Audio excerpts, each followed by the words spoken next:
어떤 걸레가 널더러울 것이다. 안 나서 저기다 옆방에서 좀 가져올까요? 그래. 가봐요.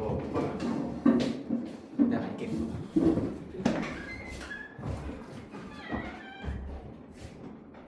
춤추를 하나?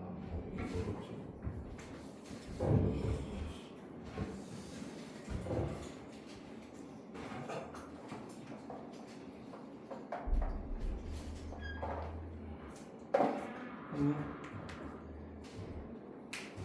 이거 너 거기다 더 넣어서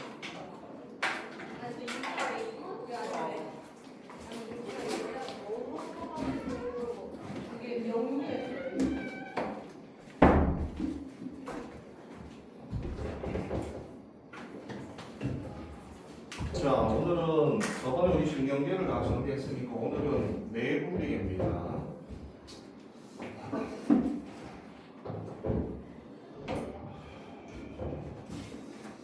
자, 먼저 맨 첫 페이지 보시면 우리가 내분비계는 결과적으로 호르몬에 대한 얘기를 할 거거든.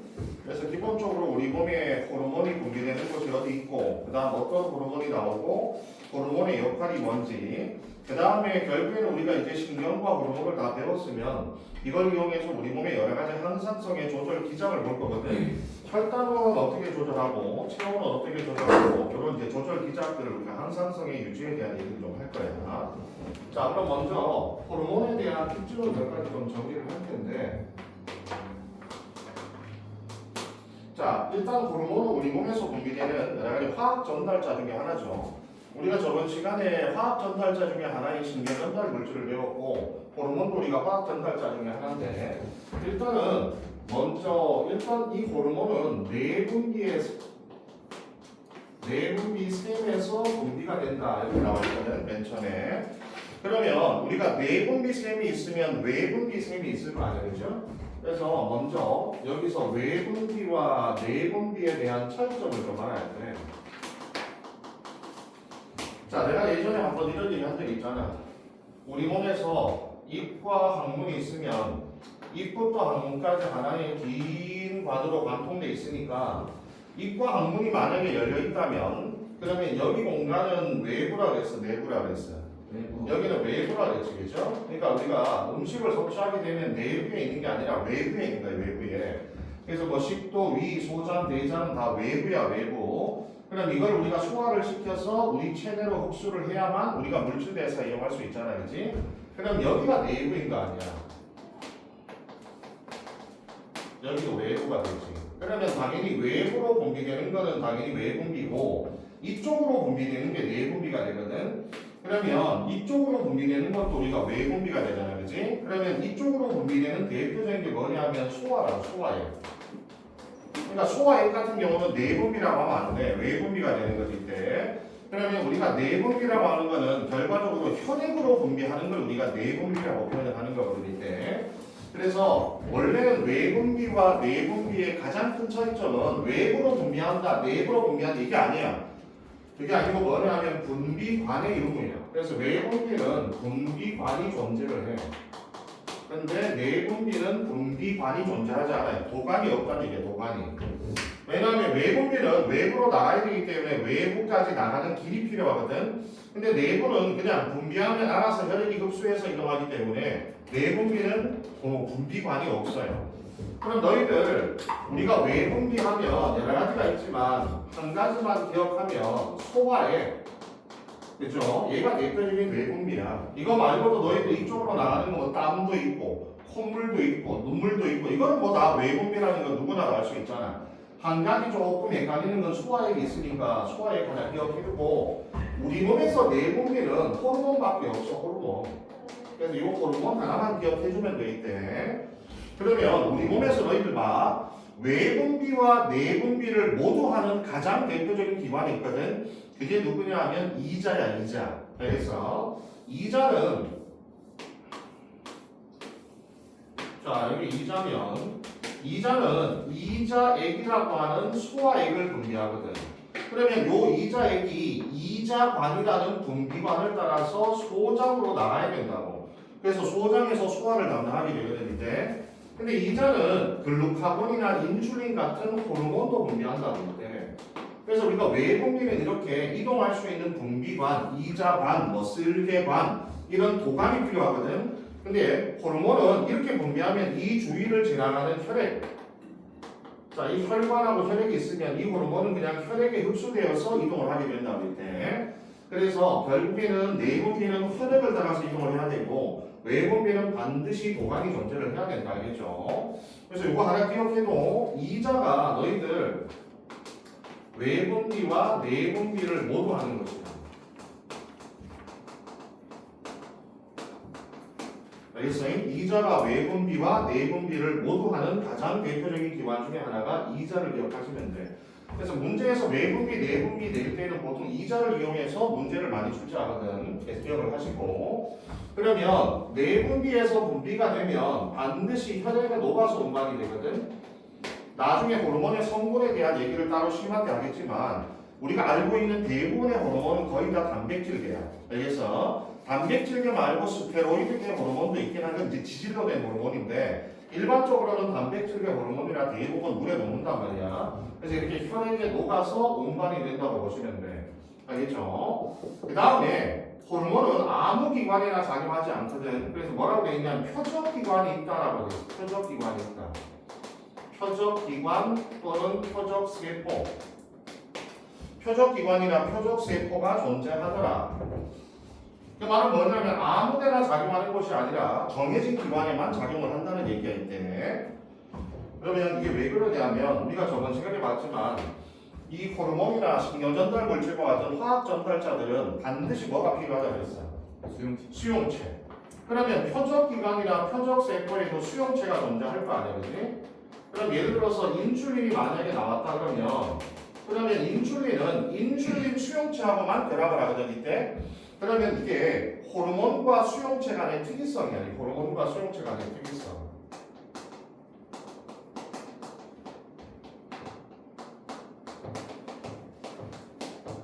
그래서 인슐린은 인슐린 수용체하고만 결합해. 다른 수용체하고는 결합하지 않는단 말이야 이때. 그래서 우리가 기본적으로 정해진 내가 이 기관에 작용하려면 내 수용체가 있는 곳에만 작용할 수 있기 때문에 정해진 기관이나 또는 정해진 세포에만 작용을 하게 됩니다 이때. 그래서 우리가 이거를 뭐라고 표현하냐면 좀 유식한 말로 기관 특이성이라고 해요. 저런 기관 특이성. 너희도 우리가 봐 특이성이 있는 물질을 앞으로 우리가 전체 생명과학에서는 크게 세 가지 물질이 나오는데 그 중에 이미 하나는 배웠거든. 특이성이 있는 물질. 효소. 효소는 기질 특이성이 있다 배웠잖아요, 그렇지? 정해진 기질하고만 반응한다. 그 다음에 지금 봤지만 호르몬이 기관 특이성, 정해진 기관에만 작용하거든. 이게 수용체 간의 특이성이 있어서 그렇고 나중에 우리가 이거 끝나면은 면역 단어를 배우는데 우리가 이제 면역은 결국에 방어 시스템이죠, 그렇죠? 면역에서 항체를 배울 거야, 항체. 근데 우리가 항체는 한 종류의 항원하고만 반응하게 되거든. 그래서 우리 몸에서 효소, 호르몬, 항체 여기 이제 세 가지 히읗 삼형제 효소, 호르몬, 항체는 다 히읗으로 시작하잖아요, 그렇죠? 이 물질들은 대부분 특이성을 갖는 물질들이고 지금 보면 특이성을 갖는 물질들이 대부분 단백질로 구성이 되어 있잖아요, 그렇죠? 효소도 단백질, 호르몬도 대부분 단백질이고 항체도 단백질이거든. 그래서 우리가 우리 몸에서 뭔가 특이성이 있는 물질들은 주로 단백질로 만들어. 이 왜 단백질을 만들어야 돼? 야, 특이성을 가지려면 구조가 어때야 돼? 다양해야지. 아니 왜냐하면은 구조가 다양해야만 내가 원하는 뭐하고 결합할 거 아니야. 예를 들어서 만약 호르몬이 100가지야. 그럼 수용체도 몇 가지 있어야 돼. 몇 가지 있어야 될 거 아니니? 그럼 다양한 모양을 만들어야 되잖아. 그럼 다양한 모양을 만들기 위해서는 기본 단위가 어때야 돼? 다양해야 되겠지, 그죠? 그래서 우리가 단백질의 기본 단위가 아미노산이잖아. 근데 아미노산은 종류가 한 20여 가지 이상 되지, 그지? 그러면 기본 단위가 다양하다는 얘기는 결과적으로 다양한 구조를 만들 수 있다는 얘기잖아요, 그죠? 그래서 우리 몸에서 특이성 있는 물질들은 대부분 다양한 구조를 만들 수 있는 주로 단백질을 만들게 돼 있대. 근데 결국 이런 단백질들은 전부 다 우리가 그냥 좀 전서와 번역을 통해 만들어지니까 DNA 속에 저장된 정보를 이용해서 주로 만들어진다는 얘기지 있대. 그래서 우리가 저번에 이런 얘기 했잖아. 스플라이싱을 우리가 배웠었지, 그죠? 관사후 가공, 그지? 스플라이싱을 할 때 엑손의 조합이 생긴다고 했잖아. 그러면 내가 엑손의 조합을 통해서 다양한 단백질을 만들 수 있다는 건 뭐에 대한 장점이라고 했어? 하나의 유전자에서 다양한 종류의 단백질을 만들잖아. 유전자는 하나인데 엑손의 조합을 만들게 되면 유전자는 똑같지만 거기서 다양한 단백질이 만들어질 수 있다 그랬잖아. 그죠? 나중에 하지만 항체도 마찬가지야. 다 한 가지 유전자인데 거기서 조합이 다 일어나. 그럼 생각해봐. 내가 만약에 호르몬을 100가지 만들어야 돼. 그럼 유전자도 몇 개 있어야 돼. 100개가 있어야 되잖아. 그럼 특이성을 갖는 물질들을 전부 다 따로따로 유전자를 갖고 있으면 우리 몸에는 유전자가 너무 많아져. 너무 유전체 사이즈가 커진다고. 그러면 유전자 수는 줄이고 내가 더 다양한 단백질을 만들려면 같은 유전자 안에서도 여러 가지 단백질을 만들 수 있어야 되거든. 그게 우리가 이제 전사후 가공인 스플라이싱을 통해서 다양한 단백질을 만들게 되는 거 있대. 자, 그 다음에 우리가 기본적으로 여기 봐봐. 호르몬이 너무 많아도 안 되고 호르몬이 너무 부족해도 안 되잖아요, 그죠? 과다증이나 결핍증이 나타나는데 그러면 호르몬에 의해서 우리 몸에 내분비계 질환이 생길 수 있거든. 예를 들어서 당뇨병 같은 경우는 어떤 호르몬의 부족이야? 인슐린이잖아. 그럼 인슐린의 호르몬이 부족하게 되면 우리가 이제 혈당을 잘 못 낮추니까 당뇨가 되잖아, 그렇지? 근데 만약에 여기 수용체에 문제가 생겨도 여러 가지 문제가 생기겠지. 만약에 호르몬은 정상적으로 분비가 되더라도 수용체가 부족하면 어떻게 돼? 또는 수용체 모양이 바뀌어버리면 이 호르몬의 정보가 전달되지 않을 거 아니야, 그렇지? 그럼 결국에는 이 수용체의 문제 때문에도 호르몬의 이상이 나타날 수도 있다는 얘기야. 알겠어요? 그래서 우리가 호르몬의 이상도 다르지만 수용체 이상도 다를 거기 때문에 그래서 우리가 당뇨를 호르몬의 문제 때문에 생기는 당뇨를 1형 당뇨라고 하거든. 수용체 문제 때문에 생기는 당뇨를 2형 당뇨라고 해. 좀 이따가 나오겠지만 그래서 이렇게 호르몬의 문제뿐만이 아니라 수용체 문제도 생길 수 있다는 걸 좀 기억하시고 그리고 나중에 시험에 들어가면 이런 것도 예를 들어서 어떤 사람이 정상보다 호르몬을 너무 많이 만들어. 예를 들어서 그럼 이 사람이 어떤 유전병에 의해서 정상보다 호르몬을 너무 많이 만드는 이런 병에 걸렸다라고 하면 어떤 식으로 이걸 조절할 수 있냐 하면 그럼 이 사람이 이제 오래 살다 보면 몸에서 적응을 하거든. 몸에서 어떤 적응을 하냐면 수용체 수를 어떻게 해버리는데 점점 좀 줄여버리는데 알겠어요? 그래서 정상보다 호르몬을 너무 과다하게 만드는 사람들은 이걸 조절하기 위해서 일부러 수용체 수를 줄이는 경우가 생겨요. 반대로 내가 정상보다 호르몬을 너무 못 만들잖아, 그렇지? 그러면 수용체 수가 오히려 늘어나는 현상이 나타나요. 우리가 왜 저기 고산지대에 살면 적혈구 수가 어떻게 돼? 늘어나잖아, 그렇지? 그와 비슷하게 호르몬이 너무 부족한 사람은 수용체 수를 많이 만들어지게 되고 호르몬이 너무 많이 나온 사람은 수용체 수를 줄이게 되는 이런 적응의 효과도 발생하게 됩니다, 이때.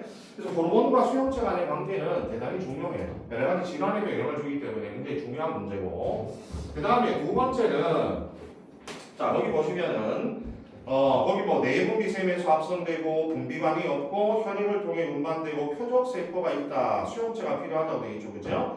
그 다음에 또 뭐가 있냐면 밑에 보면 종질이성이 없다고 되어 있죠. 왜냐하면 얘가 항원성이 없어. 물론 일부의 호르몬입니다. 알겠죠? 모든 호르몬이 그런 건 아니고 일부의 호르몬.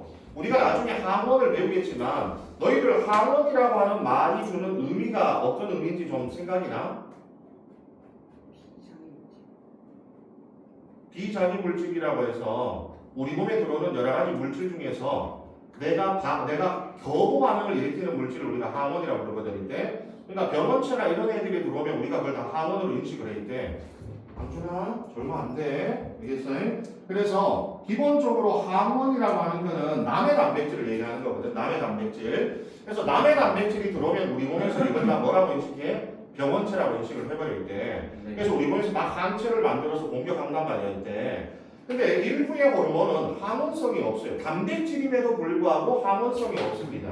그러면 항원성이 없다는 얘기는 뭐야? 내가 다른 사람 걸 써도 된다는 얘기입니다. 알겠어요? 항원으로 인식이 되지 않는다는 얘기는 내가 다른 사람의 단백질을 써도 원래 다른 사람의 단백질을 쓰면 돼? 안 돼? 안 되잖아. 다른 사람의 장기를 이식을 못 하잖아, 우리는. 그죠? 왜? 남의 단백질은 전부 다 항원이라는 나쁜 놈으로 인식한단 말이야, 우리 몸은. 근데 하원성이 없다는 얘기는 다른 사람 거를 써도 된다는 얘기야. 알겠어? 심지어 다른 동물 거를 사용해도 돼. 그러면 이걸 우리가 뭐라고 하면 우리가 종특이성이 없다라고 표현하거든. 물론 척추동물 안에서만.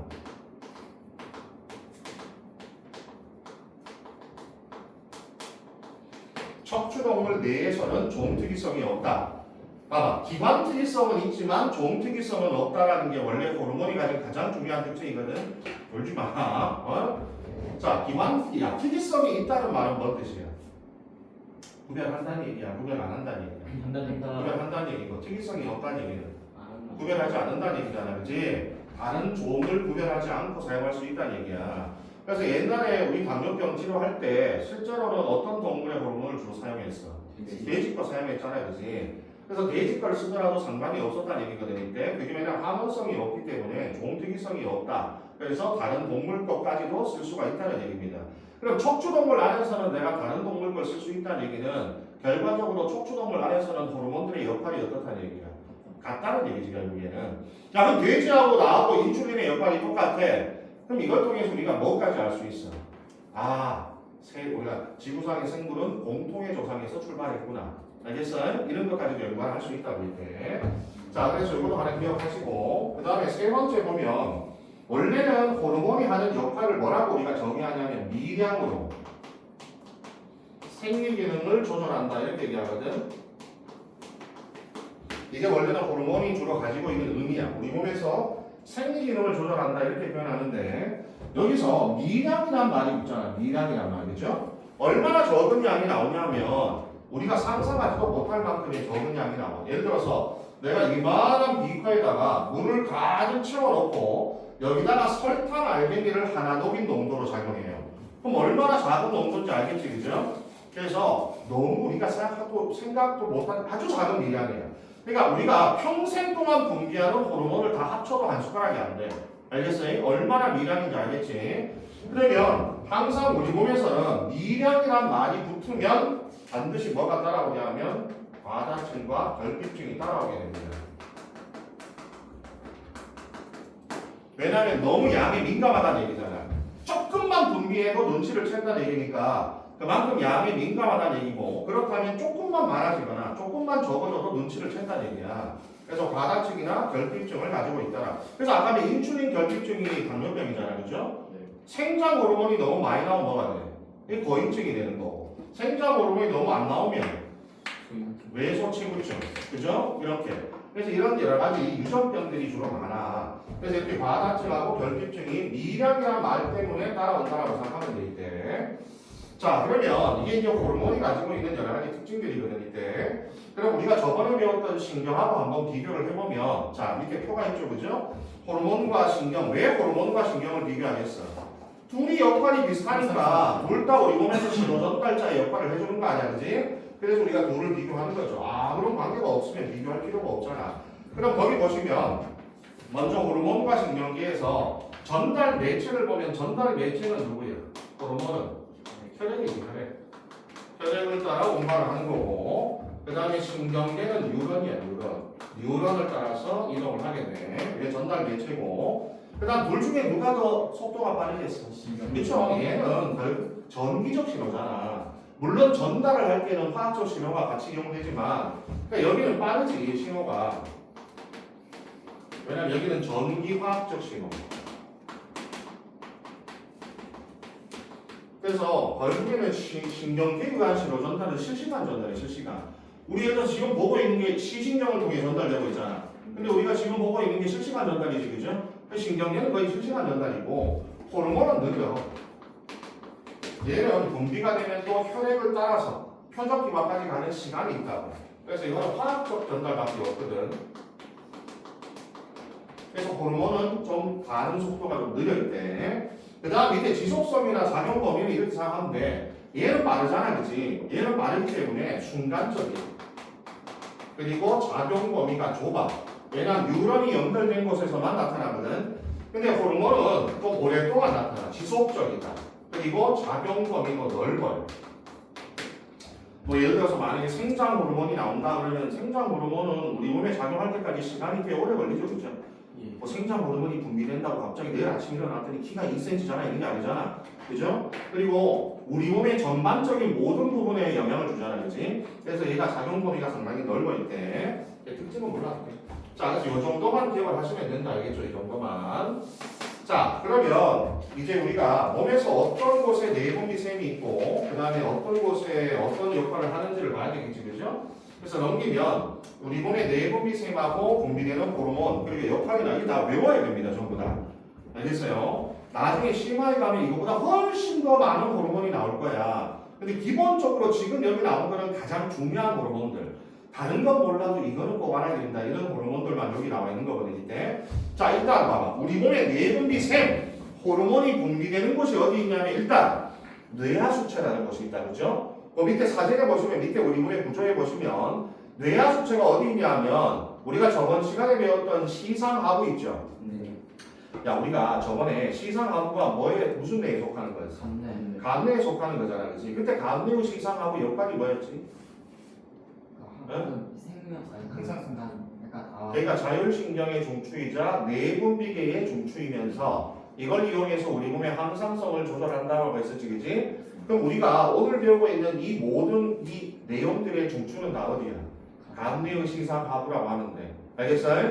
요 단원이 끝날 때까지는 무조건 중추는 간뇌의 시상하부인데, 그럼 뇌하수체는 간뇌의 시상하부 끝에 혹처럼 대롱대롱 매달려 있어. 그게 뇌하수체야, 뇌하수체. 시상하부 끝에 혹처럼 대롱대롱 매달려 있어. 그래서 그 한 장을 넘겨보시면 뇌하수체만 따로 이렇게 다루는 부분이 있거든. 그 다음 페이지에 보면, 그죠? 3페이지에 보시면 뇌하수체가 있는데 거기 시상하부의 끝에 혹처럼 대롱대롱 매달려 있잖아, 그렇지? 근데 뇌하수체도 다시 두 개로 나눠서 전엽이 있고 후엽이 하나 있어, 이렇게. 그래서 전엽과 후엽 이런 식으로 나누게 되거든요. 그러면 먼저 뇌하수체 전엽에서 나온 호르몬 봐봐. 뭐가 있냐면 일단 생장 호르몬, 그죠? 중요하죠, 그죠? 그 다음에 갑상샘 자극 호르몬, 부신거질 자극 호르몬. 그 다음 요거 봐봐. 여포 자극하고 황체 형성을 묶어. 여기 묶어봐봐. 여포 자극하고 그 다음에 황체 형성 호르몬을 묶어. 이걸 묶어서 뭐라고 쓰냐면 생식샘 자극 호르몬이라고 써.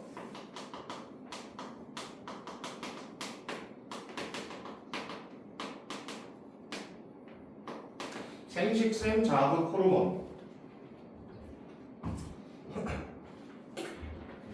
자, 그러면 뇌하수체 전엽이 가지고 있는 특징 중에 꼭 알아야 되는 건 뭐냐면, 자, 일단 전엽도 마찬가지 항상 우리 몸의 모든 내분비샘은 어디서 신호를 받아야 되냐면 시상하부에서 반드시 신호를 받아야 된다, 알겠어요? 네. 모든 것의 맨 앞에는 무조건 시상하부가 있어 있대. 근데 전엽은 특징이 뭐냐면 세 군데를 자극하는 특징을 갖고 있어. 여기 어디냐면 갑상샘, 이거 외우세요. 갑상샘, 그 다음에 부신거질, 그 다음에 너희들 생식샘이 어디야? 정손안소야, 정손안소. 그래서 뇌하수체 전엽은 갑상샘, 부신거질, 정손안소라는 세 군데를 자극하는 호르몬이 나와요. 근데 이것도 우리가 밑에서 보면 알겠지만 이것도 전부 다 뭐예요? 내분비샘입니다. 그러면 뇌하수체 전엽의 특징 중에 뭐가 있냐면은 또 다른 내분비샘.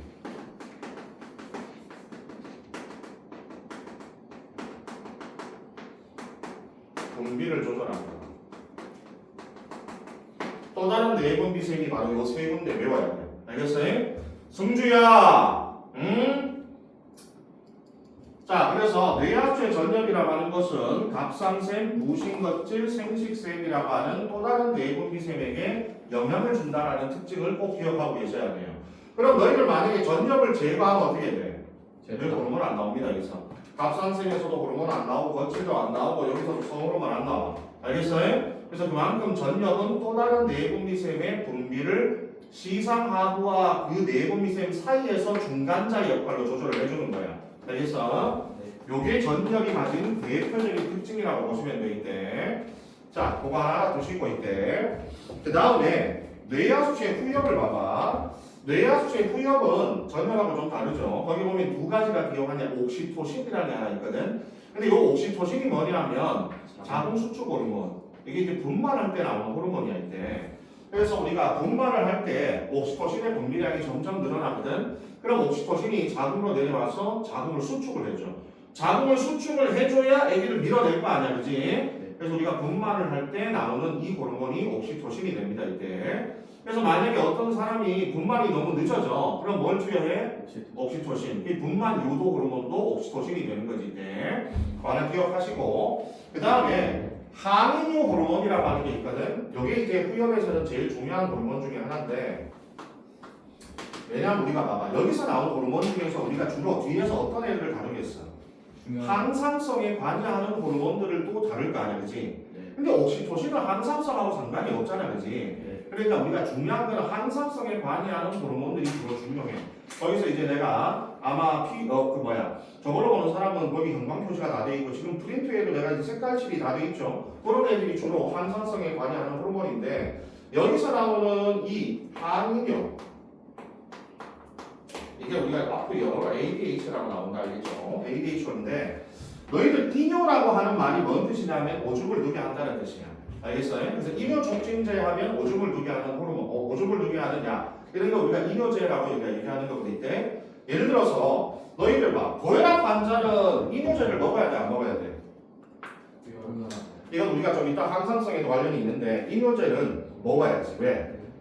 혈압이 높다라고 하는 이유 중에 하나가 혈액의 양이 어때? 혈액의 양이 어때? 너무 많으면 혈압이 높겠지. 혈액이 많으면 막 혈관이 터질라 그럴 거 아니야. 혈압이 높다는 얘기 아니니, 그지? 혈액을 줄여야 될 거 아니야. 그럼 혈액의 성분이 거의 다 물이니까 오줌으로 자꾸 빼내야 되겠지, 그죠? 그래서 고혈압 환자는 이뇨제를 복용을 해야 된다고 이때. 알겠어? 그래서 이뇨라고 하는 자체가 오줌을 누게 한다. 너희들 이뇨 작용을 촉진하는 대표적인 물질이 어디에 있냐면 옥수수 수염에 들어있어. 그래서 우리가 옥수수 수염을 차로 따려 마시는 이유 중에 하나가 결국에는 이뇨 작용을 촉진해주기 때문이거든 이때. 근데 앞에 항자를 붙이면 어떻게 돼? 오줌으로 못 나가게 한다는 얘기야. 알겠어요? 그럼 우리가 아직 배설에 대한 얘기를 잘 안 했지만 오줌으로 나갈 때 기본적으로는 원래 사구체에서 오줌이 여과된 상태에서 세뇨관을 따라 이동하거든. 그런 다음에 집합관에 와. 집합관. 여기 모여 오줌이. 그런 다음에 집합관에서 방광 쪽으로 이동을 할 거거든 이때. 근데 여기서 내가 오줌을 바깥으로 내보내지 않겠다. 이 말은 여기서는 수분을 내보내지 않겠다는 얘기거든. 그래서 어떻게 하냐면 집합관에서 다시 수분을 재흡수해버립니다. 우리 몸 안으로. 알겠어요? 재흡수. 왜 제자를 붙이냐면 언제 우리가 흡수를 했어? 한번 그 전에 흡수한 적이 있다는 얘기잖아. 언제? 우리가 먹었을 때 소화기관에서 한번 흡수했잖아. 그죠? 근데 여기서 다시 나가려고 하다 다시 또 흡수되잖아. 그래서 재흡수라는 표현을 한다고 이때. 그래서 집합관에서 수분 재흡수가 촉진이 되면 당연히 오줌의 양이 어떻게 되겠어? 줄어들겠지, 그죠? 그래서 항인효 호르몬은 뭐냐면 이거 적어야 돼. 집합관이야. 집합관. 집합관이 어디 있어? 콩팥에 있어. 콩팥. 그래서 나중에 얘들아 항인효 호르몬의 표적기관이 어디냐 하면 뭐라 그래야 돼? 콩팥. 알겠어? 기관이라고 했으니까 콩팥. 알겠어? 콩팥 안에 콩팥 안에 정확하게 어디냐 그러면 집합관이라고 하면 돼. 알겠어요? 그래서 여기가 콩팥이 뭐냐면 표적기관이야. 표적기관. 표적기관인 콩팥 안에 집합관에서 수분 재흡수를 촉진하는 거야. 그래서 오줌이 오줌 몸 밖으로 나가지 못하도록. 한숨주 일어서. 일어서세요.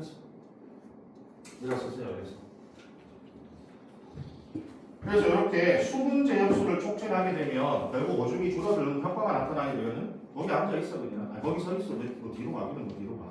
네 뒤에 아무도 없잖아. 그래서 나중에 너희들 이건 어떤 항산성에 관련해 주겠어? 요거는 우리가 혈장 삼투압. 이거 살 거거든. 혈압 이런 것에 영향을 주게 돼. 그래서 혈장 삼투압이 뭘까요? 우리 몸에서 일정하게 유지되어야 되는 항산성의 값 중에 하나인데 삼투압이란 말이 앞으로 많이 나올 텐데 우리가 앞으로 삼투압이란 말이 나오면 이 삼투압 어차피 농도 때문에 생기는 거잖아. 맞아? 네. 농도가 진한 쪽으로 물이 이동하는 현상 이런 거잖아. 그지? 네. 근데 앞으로 삼투압 이런 말이 나오면 그냥 농도라는 표현으로 바꾸면 돼. 왜냐면 우리 저번에 배웠지만 삼투압이 높다는 뜻은 뭐였어? 농도차. 농도가 진하다는 얘기잖아. 농도가 진하면 진할수록 물을 빨아당기는 힘이 셀 거 아니야. 그지? 그래서 삼투압은 농도에 비례한다 이렇게 배웠잖아. 그지? 그래서 삼투압은 농도하고 표현이 똑같다고 보면 돼. 그러면 결국에는 혈장 삼투압은 혈액의 농도입니다. 알겠어? 혈액의 농도를 우리가 항상 유지를 해줘야 되겠다. 너무 묽어도 안 되고 너무 짜도 안 돼. 그러면 우리가 예를 들어서 봐봐. 우리 몸이 너무 짜거나 묽을 때 우리 체내의 수분의 양을 조절하는 거야 얘가. 네. 만약 내가 너무 음식을 짜게 먹었어. 그러면 ADH가 나와야 되겠어? 안 나와야 되겠어? 자 생각해봐. 나와야 내가 돼요. 짜게 먹었어. ADH 나와야 돼? 안 나와야 돼? 나와야지.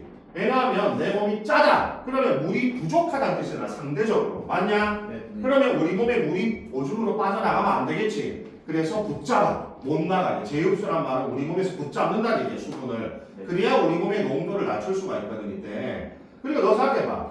내가 짜게 먹었다 하더라도 우리 몸에서는 물이 항상 생기는 거 아니야? 네? 우리 몸에서 물이 항상 생기잖아. 아, 네. 왜 생기는데? 그거요. 그거. 포도당. 세포흡이잖아. 세포흡. 세포흡을 하면 이산화탄소와 물이 생기잖아. 그지? 맞습니다. 그래서 원래는 우리가 섭취하는 물보다 배설하는 물이 많은 이유가 우리 몸에 물이 자꾸 생긴다고. 알겠냐? 그래서 짜게 먹었을 때 내가 순간적으로 우리가 몸의 농도를 유지하려면 일단 몸에 물이 생기지만 그거는 시간이 좀 지나야 되는 거니까 이렇게 오줌으로 수분을 못 빠져나가게 함으로써 점차 몸에 물을 가두는 거야. 그렇게 되면 우리 몸에 이제 농도가 다시 내려가게 되거든 이때. 그럼 내가 만약에 물을 많이 마셨다 그러면 얘가 안 나와야 되겠지, 그지? 그럼 얘가 안 나오면 오줌이 양이 어떻게 돼? 많아지게 된다고. 알겠어요? 그럼 여름철 같은 경우에는 ADH가 많이 나오겠어, 안 나오겠어? 안 나와. 잘 안 나오죠. 왜냐하면 여름철에는 당연히 땀을 많이 흘리잖아. 땀을 많이 흘리면 우리 몸에 수분이 부족해지겠죠. 많이 나와. 그럼 ADH가 분비가 돼야 되는 거지. 알겠어요? 그래서 우리 몸에 여름철에는 오히려 오줌의 양이 어떻게 돼? 줄어들게 됩니다 이때. 근데 겨울에는 땀이 잘 안 나오잖아. 그럼 수분의 손실이 없으니까 결국에 ADH가 잘 안 나오고 그렇게 되면 이제 겨울철에는 오줌을 자주 들어갑니다. 알겠어요? 수분의 손실이 안 되기 때문에 몸에 물이 자꾸 많아지거든. 그래서 오줌을 자주 들어가는 수밖에 없어 이때. 자, 그래서 이 항이노 호르몬에 대한 얘기는 매우 중요하기 때문에 꼭 기억하셔야 돼. 얘가 어디서 나오냐면 뇌하수체 후엽에서 나온다 알겠지? 뇌하수체 후엽 꼭 기억을 하셔 이때. 근데 여기서 우리가 뇌하수체 전역과 후엽을 살짝 비교를 좀 할 텐데, 자, 그 다음 페이지 봐봐. 3페이지를 잠깐만 봐봐. 거기 보면 이제 전역과 후엽에 대한 얘기가 살짝 나오는데 밑에 그림에도 좀 존재를 하거든. 자, 너희들 밑에 그림에 보시면 가하고 나가 바로 전역과 후엽의 호르몬 분비를 모식한 거인데 여기서 뭘 할 수 있냐면은 봐봐. 시상하부가 이렇게 있으면 시상하부에서 기본적으로 전역으로 갈 때는 이렇게 짧은 신경이 하나 나와 있거든. 여기서 짧은 신경이. 그럼 여기서 이제 신경 전달 물질이 이렇게 나와서 전역을 자극해요. 그러면 전역은 어떻게 하냐면은 여기서 호르몬을 생성과 분비를 모두 합니다. 알겠어요? 알겠죠? 네. 시상하부가 신호를 주면 이 신호를 받아서 전역은 여기서 직접 호르몬을 만들어서 분비를 하게 돼요.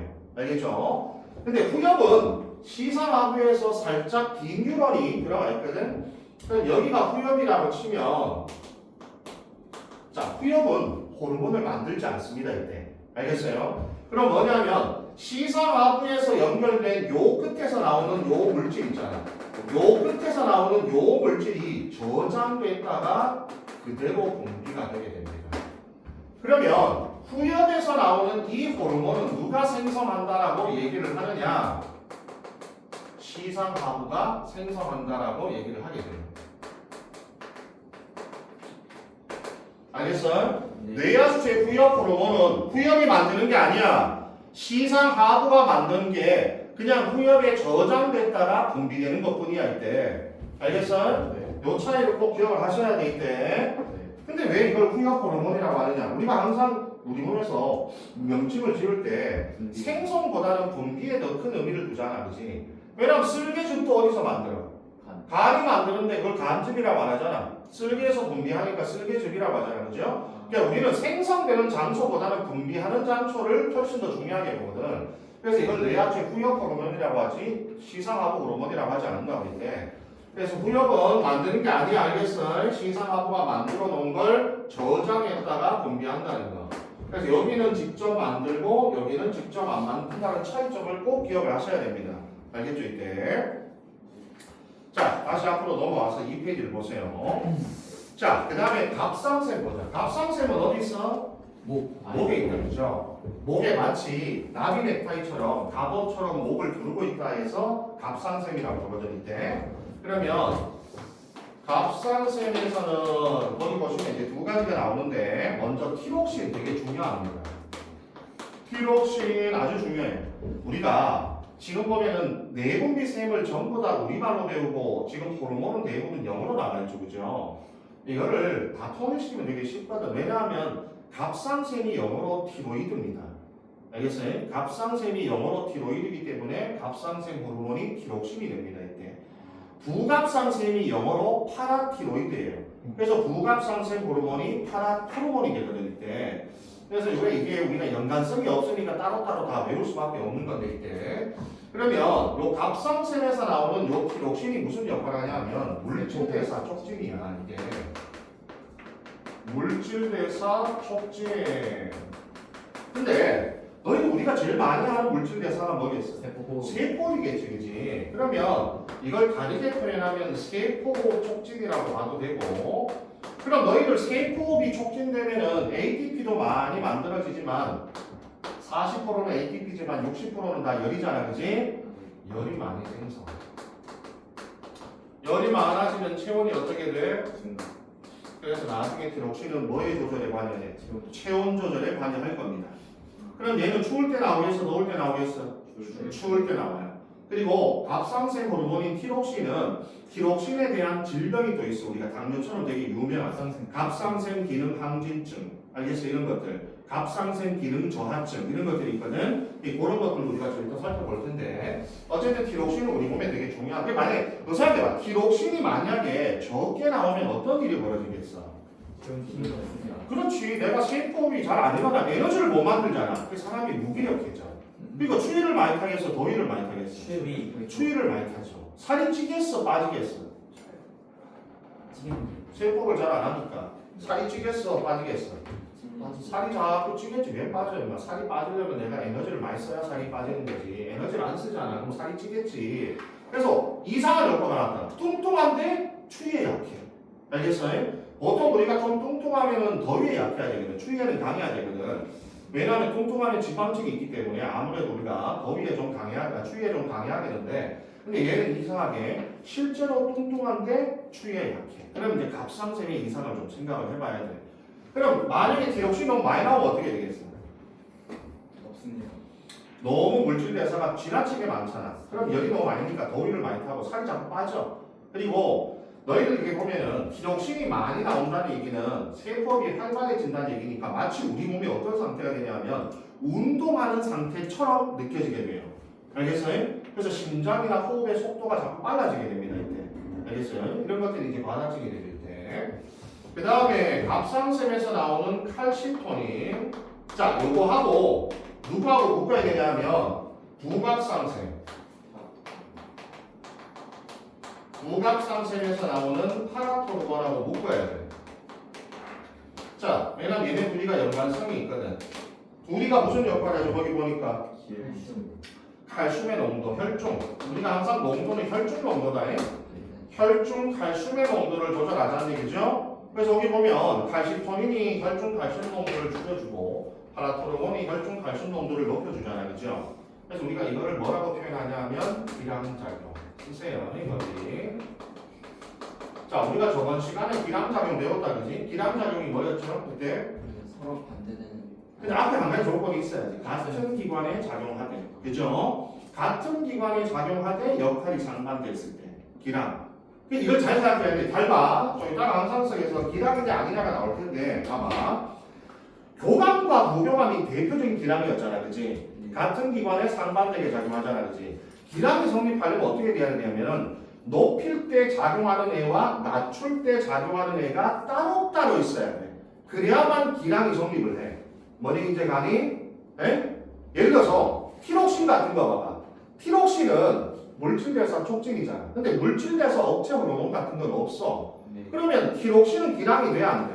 안 돼요. 기량이 성립하지 않아요. 이게 예를 들어서 우리가 만약에 아까 전에처럼 수분 제흡수를 촉진하려면 ADH 나오면 되고 안 하려면 ADH가 안 나오면 돼. 다른 놈이 나오는 게 아니야. 그러니까 높일 때 나오는 놈하고 낮출 때 나오는 게 따로따로 존재해야 기량이 성립을 한다고 이때. 알겠어요? 그래서 요 둘은 기량이 성립을 하게 됩니다. 이때 혈중 칼슘의 농도를 조절한다. 대표적으로 넣어봐봐. 혈중 칼슘 농도를 낮추려면은 요걸 한번 생각해볼까? 여기 혈액이 있다고 쳐봐. 우리 몸에서 칼슘을 저장하는 것이 뼈다. 그리고 칼슘은 콩팥을 통해 밖으로 나갈 수도 있어. 왜냐면 무기염이기 때문에. 그러면 예를 들어서 봐봐. 우리 몸에 칼슘이 너무 많아. 혈액에 칼슘이 너무 많아. 그럼 어떻게 하겠어? 뼈랑 콩팥으로. 그렇지. 뼈로 보내는 거야. 뼈에다 저장을 하는 거죠. 아니면 어떻게 하면 돼? 내보내. 오줌으로 배설을 하면 돼. 뭐니 이제 가지기지? 자, 여기서 우리가 봐봐. 시험에 나올 때는 배설의 촉진이라고 안 나와. 아까 얘기했지만 배설량은 다 뭘로 조절이 돼? 제흡수로 다 조절이 돼. 이거 전부 다 제흡수로 표현해야 돼. 그러면 칼슘의 배설량을 높이려면 제흡수를 어떻게 해줘야 돼?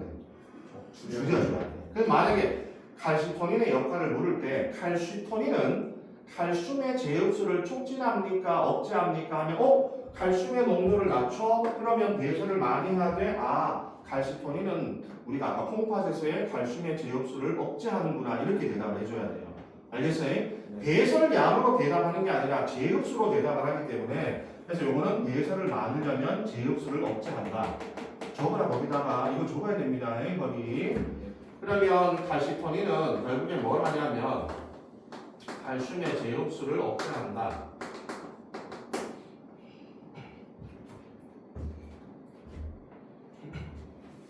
자, 지금 내가 쓴 게 뭐가 하는 역할이냐면 칼시토닌의 역할이에요. 칼시토닌.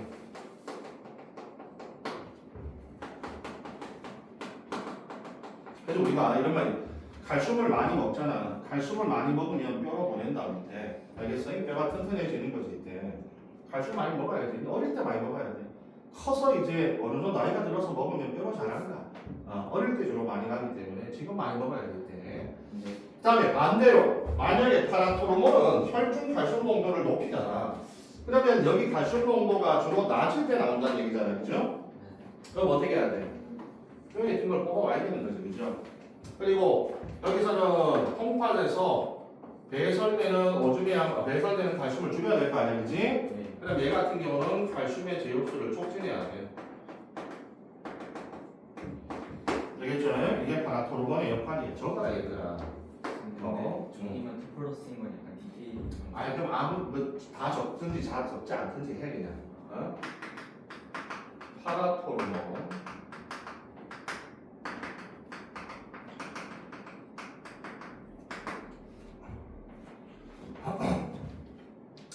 그럼 여기서 만약에 칼시토닌과 파라토르몬 중 누가 과다하게 분비되면 골다공증이 나타날까요? 파라토르몬이죠. 왜냐면 골다공증은 어디에 칼슘이 줄어드는 거야? 그렇지. 뼈에서 칼슘이 줄어들려면 바로 파라토르몬. 파라토르몬이 너무 과다하게 분비되면 뼈에서 칼슘이 자꾸 빠져나가기 때문에 그래서 골다공증을 유발할 수 있다. 알겠어요? 물론 실제로 사람들이 골다공증에 걸리는 것은 파라토르몬 때문은 아니다. 알겠죠? 근데 일반적으로 우리가 문제를 만들었을 때 파라토르몬하고 칼시토닌 중에 누가 만약에 과다할 때 나오냐면 파라토르몬이라고 대답하시면 돼요. 이렇게 여기서. 자, 일단 칼시토닌과 파라토르몬의 혈중 칼슘 농도는 요걸로 끝낼 거야. 알겠어? 요거 그냥 뒤에서 따로 하지 않고 여기서 일단 여기 마무리할 겁니다. 이제. 네. 자, 그 다음에 부신이 나온다. 부신. 부신이 어디 있어? 신장. 신장의 머리 위에 뭐지 모자처럼 씌워져 있잖아, 그렇지? 그래서 우리가 부신을 H로 캡이라고 그래, 캡. 그래서 콩팥이 이렇게 있으면 콩팥의 머리 위에 이렇게 모자처럼 얹혀져 있거든, 이때. 그래서 우리가 요놈을 부신이라고 해, 부신장. 부신 위치 잘 기억하고. 근데 부신도 겉질하고 속질이 있어. 겉질하고 속질. 저번에 우리가 뭐 매도 겉질하고 속질 있잖아. 부신도 겉질하고 속질이 있거든. 근데 여기 역할이 좀 달라. 자, 부신 겉질에서 나오는 애들은 여기 보시면 코르티코이드라고 하는 애들이 나오죠, 그죠? 줄여서 코티솔이라고 합니다. 코티솔. 코르티코이드인데 당질 코르티코이드와 무기질 코르티코이드가 대표적인 애들이거든. 이때 당질 코르티코이드가 하는 역할이 뭐죠? 거기 보면 일단은 혈당량을 높여줘요.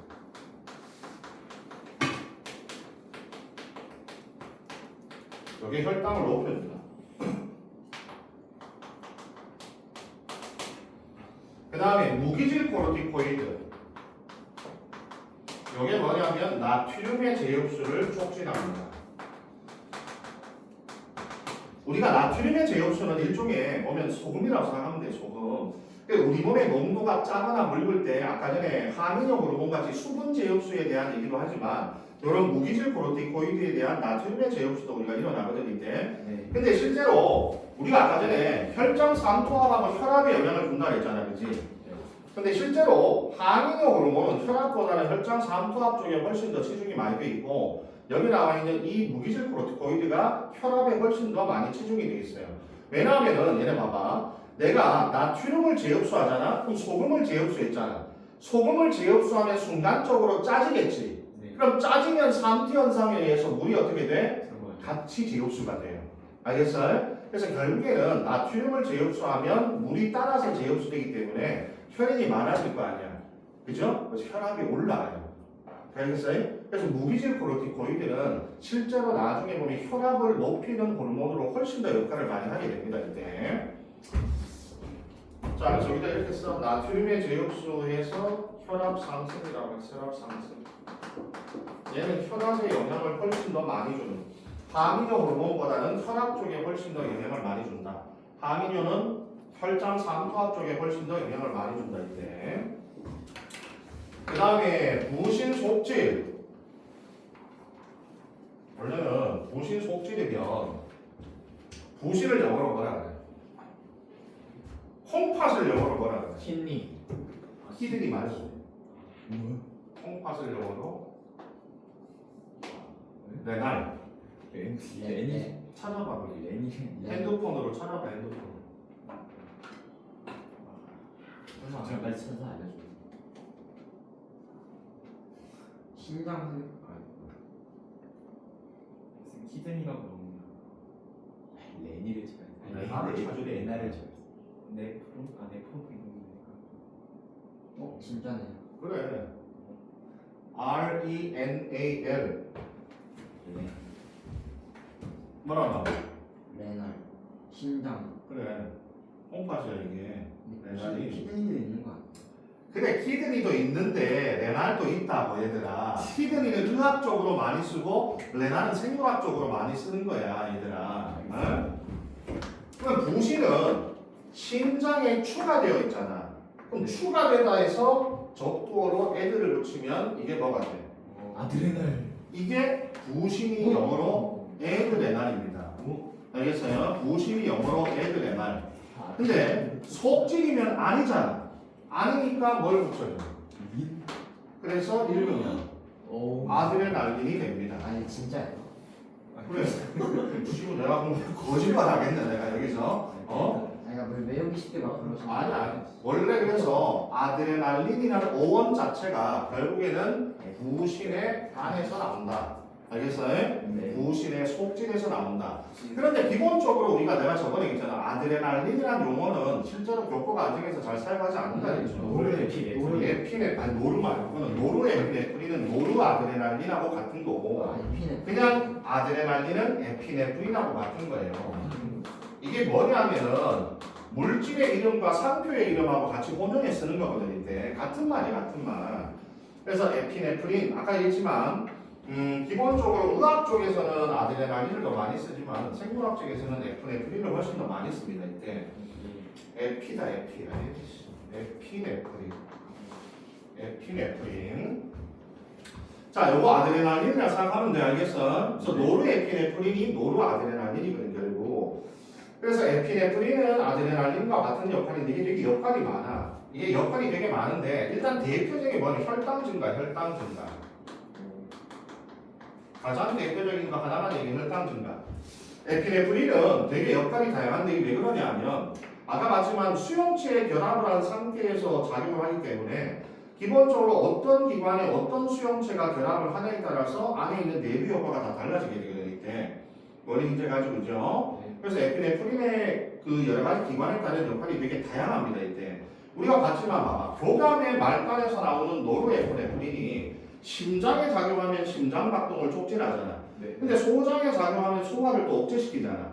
기관에 따라서 역할이 다 다르잖아요, 그죠? 네. 그러니까 마찬가지야. 이 에피네프린도 되게 다양한 역할을 가지고 있거든. 근데 이것도 수용체의 종류에 따라서 기관에 따라 다 수용체의 종류가 다르기 때문에 하는 역할이 되게 다양해요. 그 중에서 대표적인 것 하나가 이제 혈당 증가를 일으키는 게 대표적인 역할 중에 하나고, 그리고 이 에피네프린은 교감신경과 거의 유사한 역할을 해준다라고 보시면 돼. 우리가 심장도 빠르게 하고 호흡도 빠르게 하고 이런 부수적인 효과도 같이 따라옵니다 이때. 네. 근데 지금 여기서는 항상성하고 연계를 지어야 되기 때문에 이 중에서는 혈당 증가 효과가 가장 중요한 효과라고 기억하시면 됩니다 이때. 그 다음에 이제 가장 중요한 시험에 제일 많이 나오죠 이자입니다. 이자는 아까 내가 내분비와 외분비를 모두 하는 대표적 기관이라고 했죠, 그렇죠? 근데 이자로 아까 했지만 소화액을 만들어내는 부분이 있잖아요, 그렇지? 네. 근데 호르몬을 만드는 조직이 또 따로 있을 거 아니야, 그렇지? 당연하죠. 그래서 이자에서 호르몬을 만드는 조직을 따로 랑게르 한스섬이라고 부릅니다. 그래서 외우세요. 이자에서 소화액을 만드는 부분 말고 호르몬을 만드는 조직만 따로 랑게르 한스섬. 그게 누가 발견했어? 랑게르 한스. 그럼 저기 섬은 아일랜드라는 뜻이에요. 랑게르 한스 아일랜드입니다. 이때 이게 왜냐하면 이 사람이 이자에서 호르몬을 만드는 조직을 봤더니만 얘가 혼자 외롭게 섬처럼 떨어져 있거든 이게. 그래서 혼자 외롭게 섬처럼 떨어져 있다 해서 이거를 아일랜드라고 이름을 붙인 거야. 그래서 랑게르 한스 아일랜드라고 이름을 붙이게 된 거죠 이때. 근데 과학자들이 이렇게 낭만적이기가 되게 힘들거든. 이렇게 이름을 붙일 때 낭만적이기 되게 힘들더라고 과학자들은. 이과애들이 항상 좀 계산에 빠르고 우리가 왜 문과를 보면 문과에 비해서 이과는 좀 약간 단순 무식의 인지가 많기 때문에 이런 이 랑게르 한스 같은 이런 낭만적이 되게 힘들어. 근데 너희들도 있잖아 이과지만 좀 이런 낭만을 잃지 않았으면 좋겠어. 자라면서 대학생이 되고 특히 이제 나중에 공대를 가잖아. 공대 가는 애들은 진짜 단순 무식이라는 별명이 항상 따라붙거든. 막 미팅을 가더라도 공대야 단순 무식이네 막 이렇게만 말도 많이 하고 하는데 그래서 교양 과목을 많이 들어야 돼. 교양 과목을. 알겠어? 저쪽 문과 쪽에 가서 교양 과목을 많이 들어야 돼 너희들. 맨날 무슨 뭐 실험하고 맨날 뭐 지지고 볶고 이런 것만 하지 말고 교양 과목을 많이 들어야 돼. 교양 과목을. 그러라고. 그래서 나도 예전에 이제 가서 교양 과목을 많이 들었거든. 그냥 성비가 여자 성비가 높아서 가신 거 아니에요? 그렇죠. 그래서 우리가 이제 교양 과목을 들을 때 첫 번째는 이제 우리가 이제 여자들이 별로 없으니까 일단 여자들이 많은 쪽, 그쪽으로. 근데 그 여자들이 또 많은 쪽은 다 일찍 마감이 돼요. 빨리 해야 돼. 많이 기다리고 빨리 해야 되게 수강이 되지. 안 그러면 안 돼. 옛날에는 온라인으로 수강을 안 했던 시절이라 옛날에는 줄 서야 돼요. 아침에 가서 줄을 서야 된다고. 수강에 줄 서듯이. 옛날에 온라인으로 접수하는 시절이 아니었던 시절이 있었거든. 나 이제 군대 갔다 오니까 이제 막 온라인으로 하고 막 이러던데, 그래서 그때는 실제로 막 줄 섰다고. 그때 참 치열했죠 그때. 근데 내가 그때 막 원래는 제일 인기가 좋았던 과목이 뭐 방송학인가 뭐 이런 게 있어. 신문 방송 뭐 이런 게 있는데 진짜 솔직히 하나도 관심이 없거든. 근데 여자들이 이렇게 많이 듣는데 그래서 막 하려고 했는데 안 됐어. 두 번째로 한 게 이제 민속하게 이해 이런 거. 하나도 관심이 없거든. 여자들이 많이 쓰는다 그래서. 그 나는 민속하게 이해하면 나중에 이제 어떻게 하냐 리포트 쓸 때 어디야 여기 민속촌에 가서 주제를 내죠. 그럼 거기서 이제 막 사진 찍고 답사해가지고 뭐 해가지고 정리해가지고 리포트를 내는 숙제가 있거든. 그래 학점을 딸 거 아니야. 그런데 이제 조를 만들어준단 말이야. 이렇게 아. 8번씩 조를 만들어줄 때 예. 뽑기를 한단 말이야. 또 얼마나 또 이쁜 여학생이 우리 조에 들어오느냐. 그래서 그 조를 뽑았을 때 그 뽑기 그 뽑는 그 종이 뽑았을 때 그 종이를 사고 파는 거죠. 우리 조에 엄청 이쁜 여학생이 왔어. 야, 요거 3만 원. 요거 한번 우리 조 난 우리 조하고 바꿀 사람 3만 원. 야, 한단 말이야. 뭘 그렇게 사람들이 그렇게 이성을 쫓아다니는지 하여튼. 그래서 실제로 그 대학교에 그 안에 얼마나 그 탑3 안에 드는 여학생, 그래서 거의 퀸이죠, 퀸.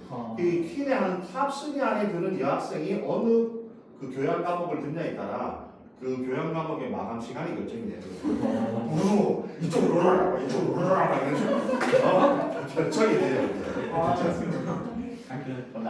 왜 우리가 이런 것도 있잖아. 왜 가끔 여기 학원 같은 경우도 이쁜 여학생이 어떤 단과를 많이 듣는다. 그럼 그 중에 남학생들이 또 한 분에서 그런 애들이 있어요. 또 그런 효과가 있잖아. 그리고 왜? 야, 선생님이 너무 잘생겼어. 아니면 선생님이 너무 미모가 뛰어나. 그런 효과도 좀 애들의 수강에 영향을 주잖아. 그죠? 인강도 마찬가지고, 그죠? 그런 거 똑같으니까. 근데 무시할 수 없는 게 있어. 그게 어느 정도의 효과가 있다. 이게. 너희는 많이 들어야 돼. 나중에 교양 과목도 좀 듣고. 알겠어요? 자, 그래서 봐봐. 이 랑게르 한스 알렌드 얼마나 서정적이냐, 낭만적이고. 그죠? 자, 근데 요 랑게르 한스에도 마찬가지 알파 세포와 베타 세포 나눠지거든. 알파 세포와 베타 세포로 구성이 되어 있거든. 알파 세포에서 글루카곤, 그 다음에 베타 세포에서 그 유명한 인슐린. 그래서 글루카곤이 혈당 증가, 인슐린이 혈당 감소입니다. 우리 역시 기량이라고 표시를 해주세요. 기량작용.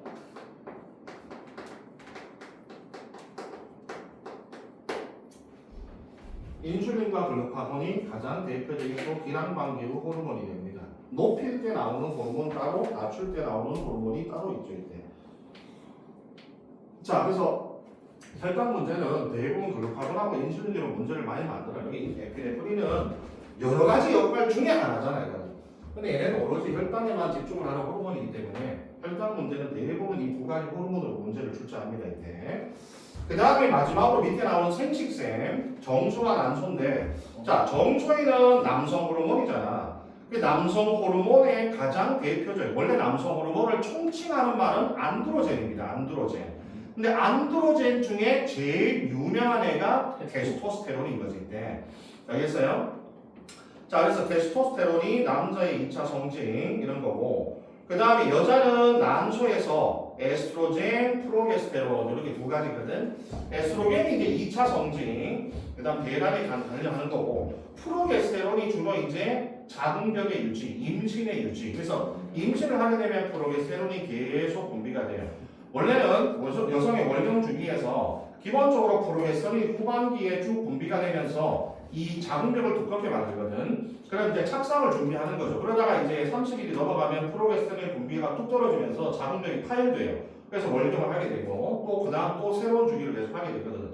근데 만약에 수정란이 착상을 하게 되면 프로게스테론이 지속적으로 분비가 되면서 자궁벽의 두께를 계속 두껍게 유지하게 됩니다. 이때. 자, 그러면 우리가 지금 배운 호르몬을 이렇게 한번 나눠보자. 알겠어요? 거기다 써봐. 이런 거기 책이 없으니까. 단백질계 호르몬하고 그 다음에 스테로이드계. 저번에 우리가 이미 너희들 물질 배웠 스테로이드는 지질의 한 종류지, 그지? 네. 우리가 지질에 뭐가 있었어? 중성지방, 인지질, 스테로이드. 스테로이드로 만드는 대표적인 물질이 콜레스테롤과 성호르몬이 있다. 이거 배웠잖아. 네. 너희들 시험 범위였잖아, 그지? 이게. 이건 진짜 자, 단백질계는 스테로이드계를 제외한 나머지라고 생각하면 되니까 인슐린 등 내가 이렇게 적고 이것만 외우면 돼. 이거 말고 나머지는 다 단백질계라고 생각하면 돼. 네. 스테로이드계는 아까 말했던 주로 성호르몬. 그래서 일반적으로 보면 스테로이드계는 이름에 벌써 다 드러나 있어. 왜냐하면 테스, 토스, 테론, S,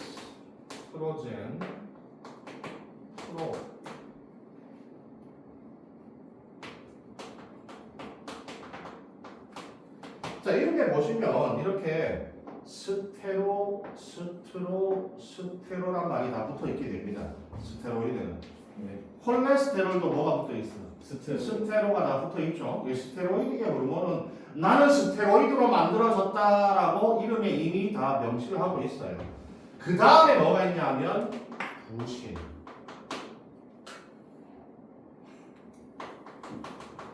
무슨 거지?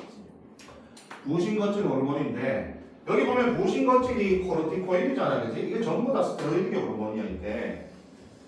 근데 여기서 너희들 저기 보면 무기질 코르티코이드라고 적혀 있잖아, 그죠? 무기질 코르티코이드 중에서 제일 유명한 애가 있거든. 무기질 코르티코이드 중에서 제일 유명한 애가 이름이 뭐냐면 이름이 뭐야? 그치, 알도스테론. 근데 여기도 스테로가 들어가 있습니다. 이렇게. 알겠어요? 무기질 코르티코이드 중에 가장 유명한 애가 알도스테론인데, 그래서 이름도 이게 보면 구체적으로 들어가 보면 다 여기도 스테로가 다 이렇게 붙어 있어 여기서. 그래서 대부분은 이렇게 돼 있다. 그러면 너 봐봐, 단백질과 스테로이드계는 작용하는 방식이 조금 다른데 일단은 누가 더 입자가 크겠어? 단백질계가 입자가 훨씬 더 큽니다. 알겠죠 이때? 그러면 우리가 이걸 약으로 복용한다고 했을 때 둘 중에 누구를 구강투여하죠? 단백질계를 구강투여, 인슐린을 먹나 우리가? 아니요. 이건 주사로 맞잖아, 그지? 네. 근데 예를 들어서 이 피임약이 대부분 성호르몬이 피임약의 성분이잖아. 그건 주로 구강투여를 하잖아, 그죠? 네. 그래서 얘는 구강투여가 안 돼요. 왜냐면 이게 입자가 커서 그래. 왜 입자가 크면 구강투여가 안 돼요?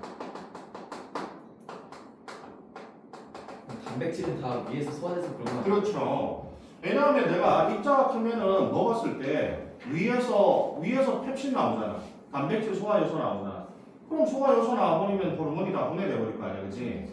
근데 입자가 작으면 어떻게 돼? 분해되기 전에 어때? 바로 흡수가 되잖아. 네. 그러니까 작용할 수 있는 거거든 이때. 그래서 단백질계는 구강투여를 하기가 좀 힘들어요 이때. 그 다음에 얘 같은 경우에는 오줌에 검출이 되겠어 안 되겠어? 당연히 입자 크니까 오줌에 검출이 안 되지. 입자가 크잖아. 여과가 되지 않잖아, 그죠? 네. 근데 얘는 오줌으로 검출이 돼. 그래서 임태.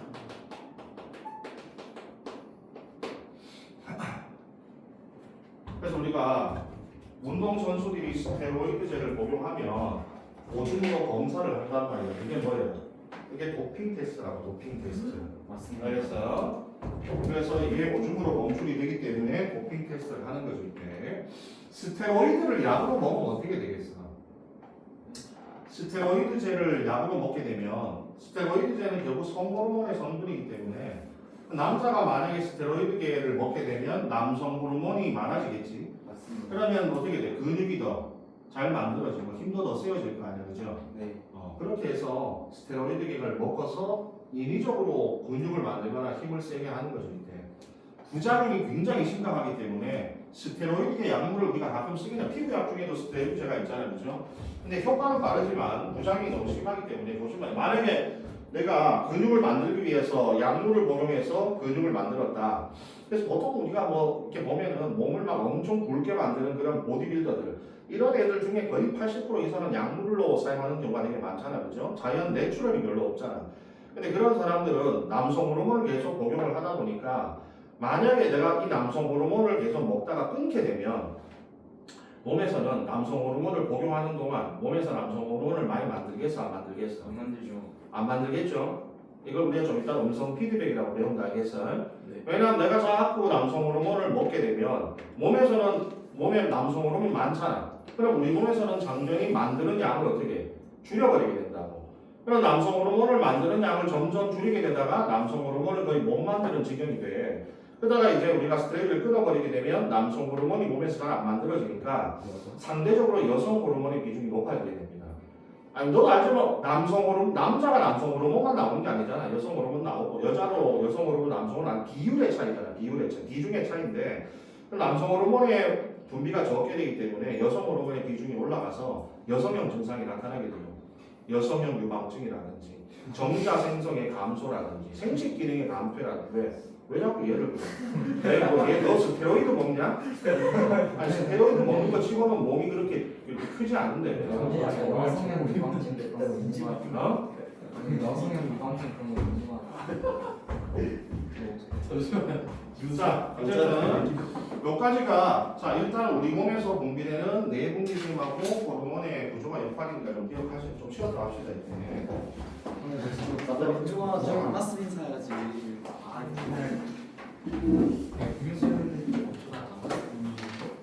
당장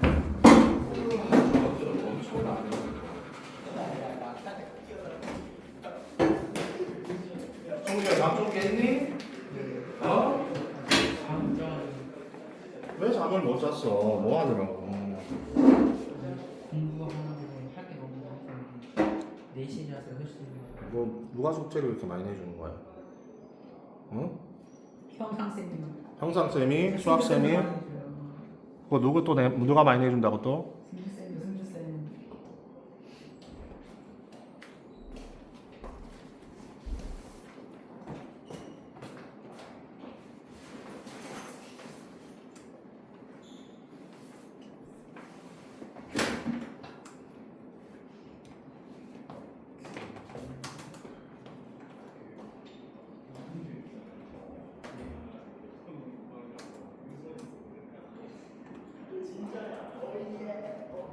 이렇게 깨끗한 적 들어놓지.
흑당 버블티 2잔이요.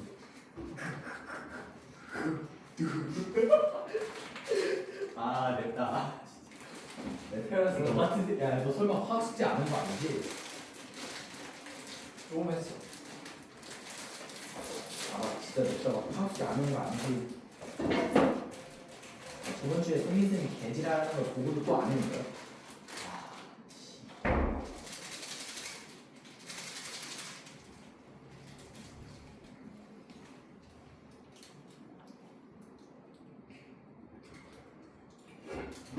야 강준아, 너는 그러면 그런 드립을 치겠다고 생각하고 치는 거야? 아니면 그냥 머릿속에 스치는 걸 그냥 시부리는 거야? 아니 내가 그게 궁금해. 어떻게 흑당 버블티 두 잔에서 흑수가 나오는 거야? 그게 너무 궁금해.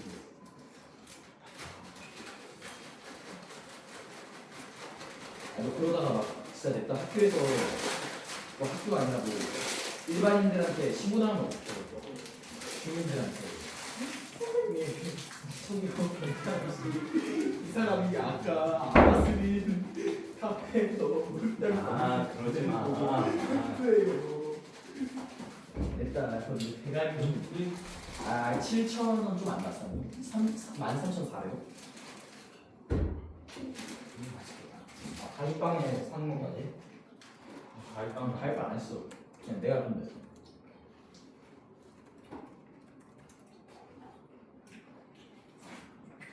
아 오늘 둘 다 진짜 개지랄해가지고. 마지막에 너무 개지랄했어요. 쿠션을 사야 되는데 시간 없으니까. 둘 다 막판에 존나 개대충 지금.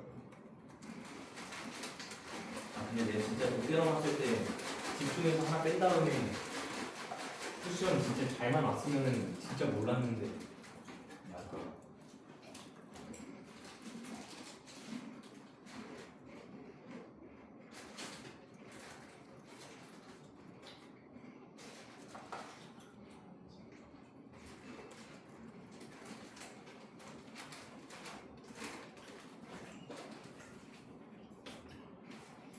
이거는 5,000원이면 좀 푸셔푸셔가 1,000원밖에 안 한다는 게 가격이 얼마나 싶어. 푸셔푸셔 훨씬 많이 훨씬 많이 가격이.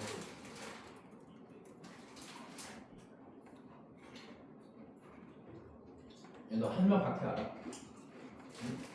너 말고 병신아. 너 한마밖에 알아? 아니 긴 머리 아니야? 아 뒷머리 아니고. 한마밖에 몰라? 유명한 애니 애니 말하는 거야? 애니 말하는 거야? 야 진짜 야 감명 있게 몰라. 근데 애니를 진짜 하나도 안 봐가지고. 아 나도 애니 하나도 안 봐. 근데 아무것도 나 안 이것만 봐. 이거 몰라? 에어 등장고 에어 동이 몰라? 나 이렇게 매달 치는 거.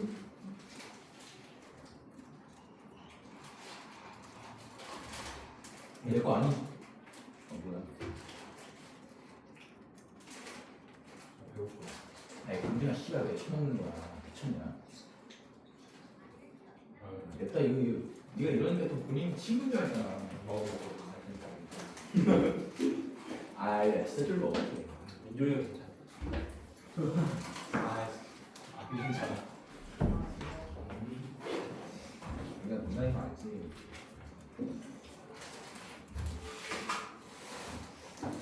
아, 누가 쓴 거는 이렇게 요만큼만 쓰고 이렇게 버려놨어. 쌤을 요만큼만 쓰고 버려놨잖아. 아마 김승주 쌤이 승주 쌤이 조금 쓰고 바꾸시고 이렇게. 하루 수업하면은 지우에 대한 9개는 완전 말. 아 근데 그게 나쁘다는 건 아니고. 아니 나는 내가 나쁘다는 건 아닌데. 특히 수학할 때는 잘 세우고. 자, 그 다음에 자 거기 3페이지로 와서 그러면 우리가 이제까지 배웠던 내분기 셈들의 몇 가지 특징을 좀 살펴볼 텐데 아까 전에 봤지만 전력 같은 경우에는 자 시상하부에서 전력을 정한 다음에 전력에서 세 군데 조심 각재. 생식. 자, 이렇게 지금 전력의 특징이 바로 이건데 우리가 이 전력 자체도 내분비 셈이잖아요. 그죠? 그럼 여기를 내분비 셈 1이라고 치고 그 다음에 여기를 내분비 셈 2라고 치면 지금처럼 이렇게 내분비셈 1, 내분비셈 2 이렇게 두 군데의 내분비셈을 지나서 표적기관으로 갈 수 있는 방법은 이거밖에 없습니다. 이거. 그래서 나중에 문제에서 만약에 시상하부에다가 여기에 내분비셈 1, 내분비셈 2 이런 식으로 문제를 냈잖아요. 그럼 이렇게 두 군데의 내분비셈을 지나는 건 이거밖에 없다고. 알겠어? 그럼 여기 무조건 뭐가 들어가야 돼? 전혀. 무조건 전력이 들어가야 돼. 알겠어? 두 종류의 내분비셈을 지나서 표적기관을 갈 수 있는 방법은 이 시스템밖에 없어요. 이 시스템. 네. 그리고 이때 또 한 가지는 여기는 전부 다 호르몬이다. 호르몬. H라고 쓰는 건. 그래서 이거는 내가 정리를 해줄게. 자, 첫 번째는 뭐냐면 거기 그림의 가입니다. 가. 알겠죠? 가의 그림의 특징인데 두 종류의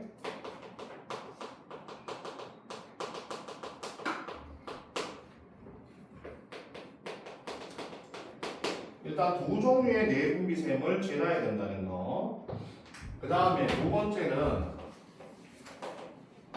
호르몬에 의해서만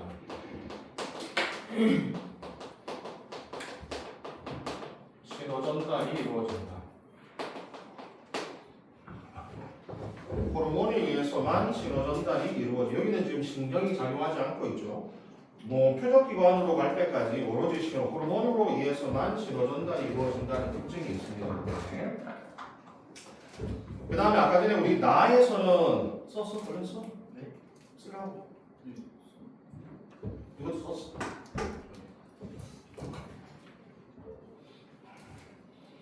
자, 여기 가에 해당하는 특징이거든.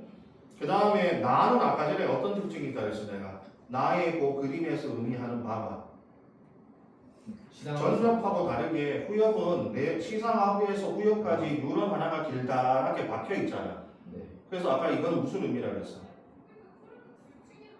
후엽의 호르몬은 누가 생성한다고? 시상하고. 시상하부가 생성하고 후엽은 뭐 한다고? 전달. 저장과 분비만 한다. 아까 했었잖아 내가. 네. 그지? 나에 대해서 아까 써줬잖아 후엽은. 맞습니다. 그죠? 요 그림에 만약에 요 그림이 나오잖아. 나의 그림은 50도라 그랬잖아. 나의 그림이 나오면 거기 뇌합체 후엽인지 니들이 알아차려야 돼. 거기가 만약에 우리가 빈칸을 비워놓게 되면 네. 나의 그림이 나오는 순간 아 요거는 뇌합체 후엽이구나. 요거를 반드시 눈치를 채야 돼. 지금 그 가나다라가 뭐냐면 대표적으로 신호 전달 시스템이 각각 다른 경우거든.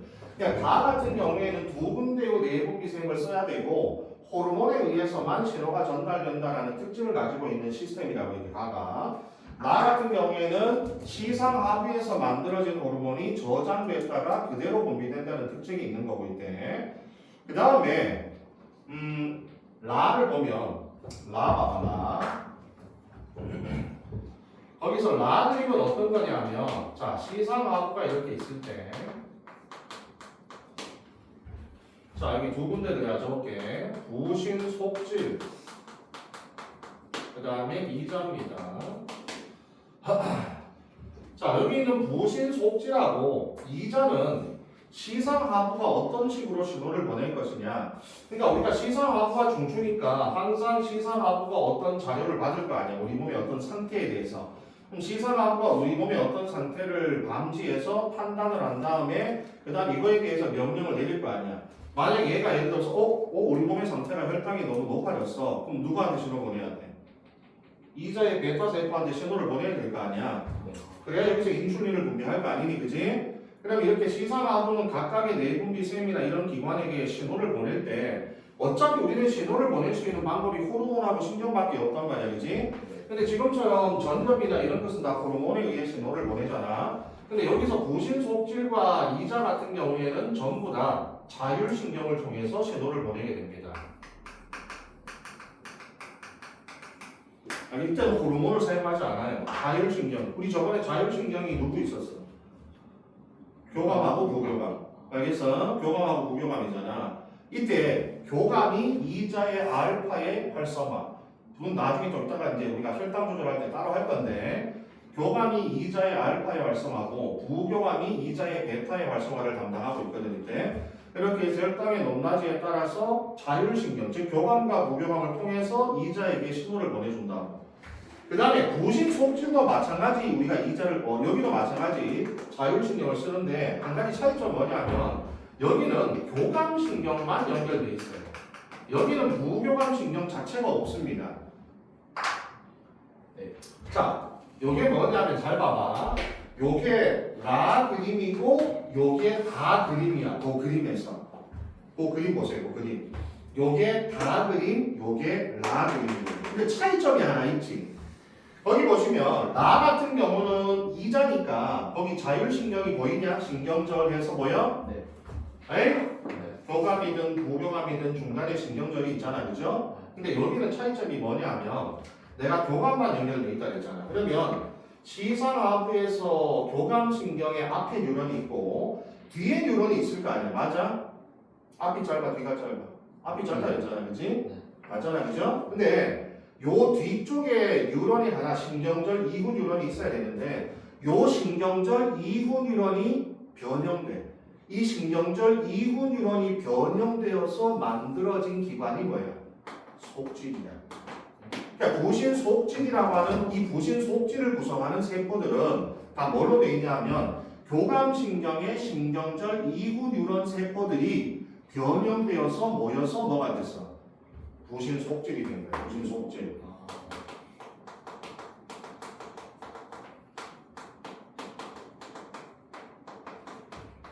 여기 다 그림이야. 다 그림.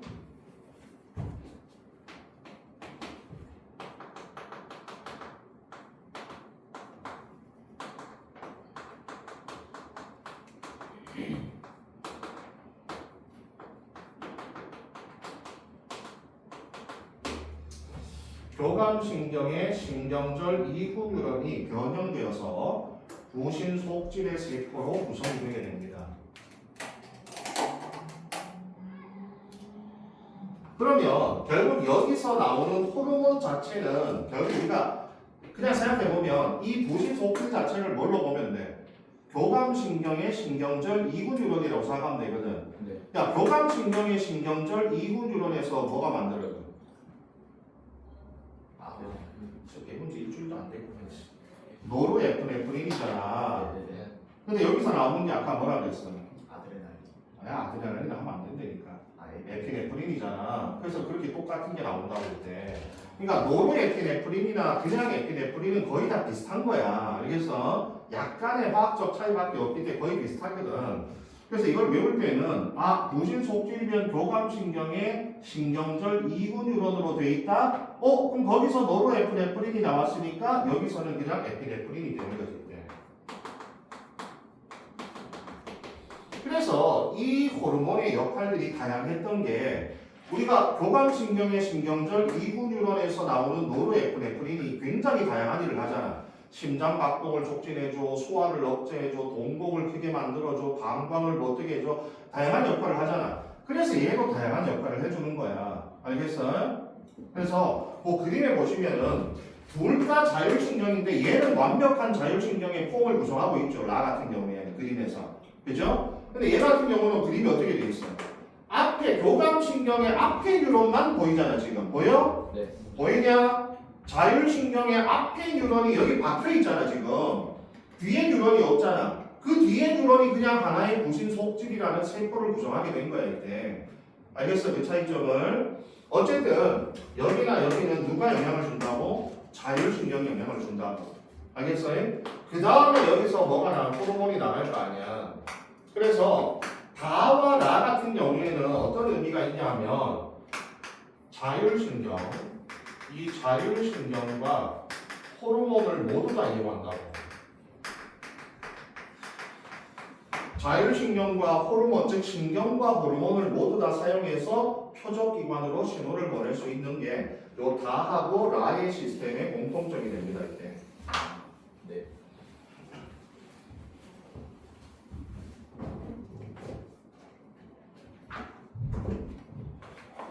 너희들 지금 이 할 때 어느 정도는 머릿속으로 좀 이해를 하고 어느 정도는 외우셔야 돼요. 나중에 시험 기간이 되면 외울 게 너무 많아지거든 지금. 너희들 1학년 2학기가 좀 그래. 그래서 미리미리 조금씩 외워놓지 않으면 나중에 시간이 모자라. 생명과학의 시간을 너무 많이 투자할 수도 없잖아 너희들이 그죠? 내신에서. 근데 지금 어느 정도 해놔야지. 안 그러면 정말 이게 지금 기초가 이렇게 심화되면 종류가 훨씬 많아진다고 호르몬의 종류들도. 그렇기 때문에 미리미리 대표적인 것들은 미리미리 외우셔야 되는데. 자 그러면 이제 우리가 전반적으로 우리 몸에서 어떤 신호 전달 체계가 존재하는지를 뵙고 일단 이걸 이제 우리가 지금부터 어디다가 써먹을 거냐면 항상성 조절에다 써먹을 거예요 지금부터. 자 그러면 일단 우리 몸에서 항상성의 조절이 어떤 시스템으로 이루어지는지부터 먼저 배워야 되겠지 그죠? 자 먼저 항상성의 정의가 체외 환경에 대하여 누구를 체내 환경을 일정하게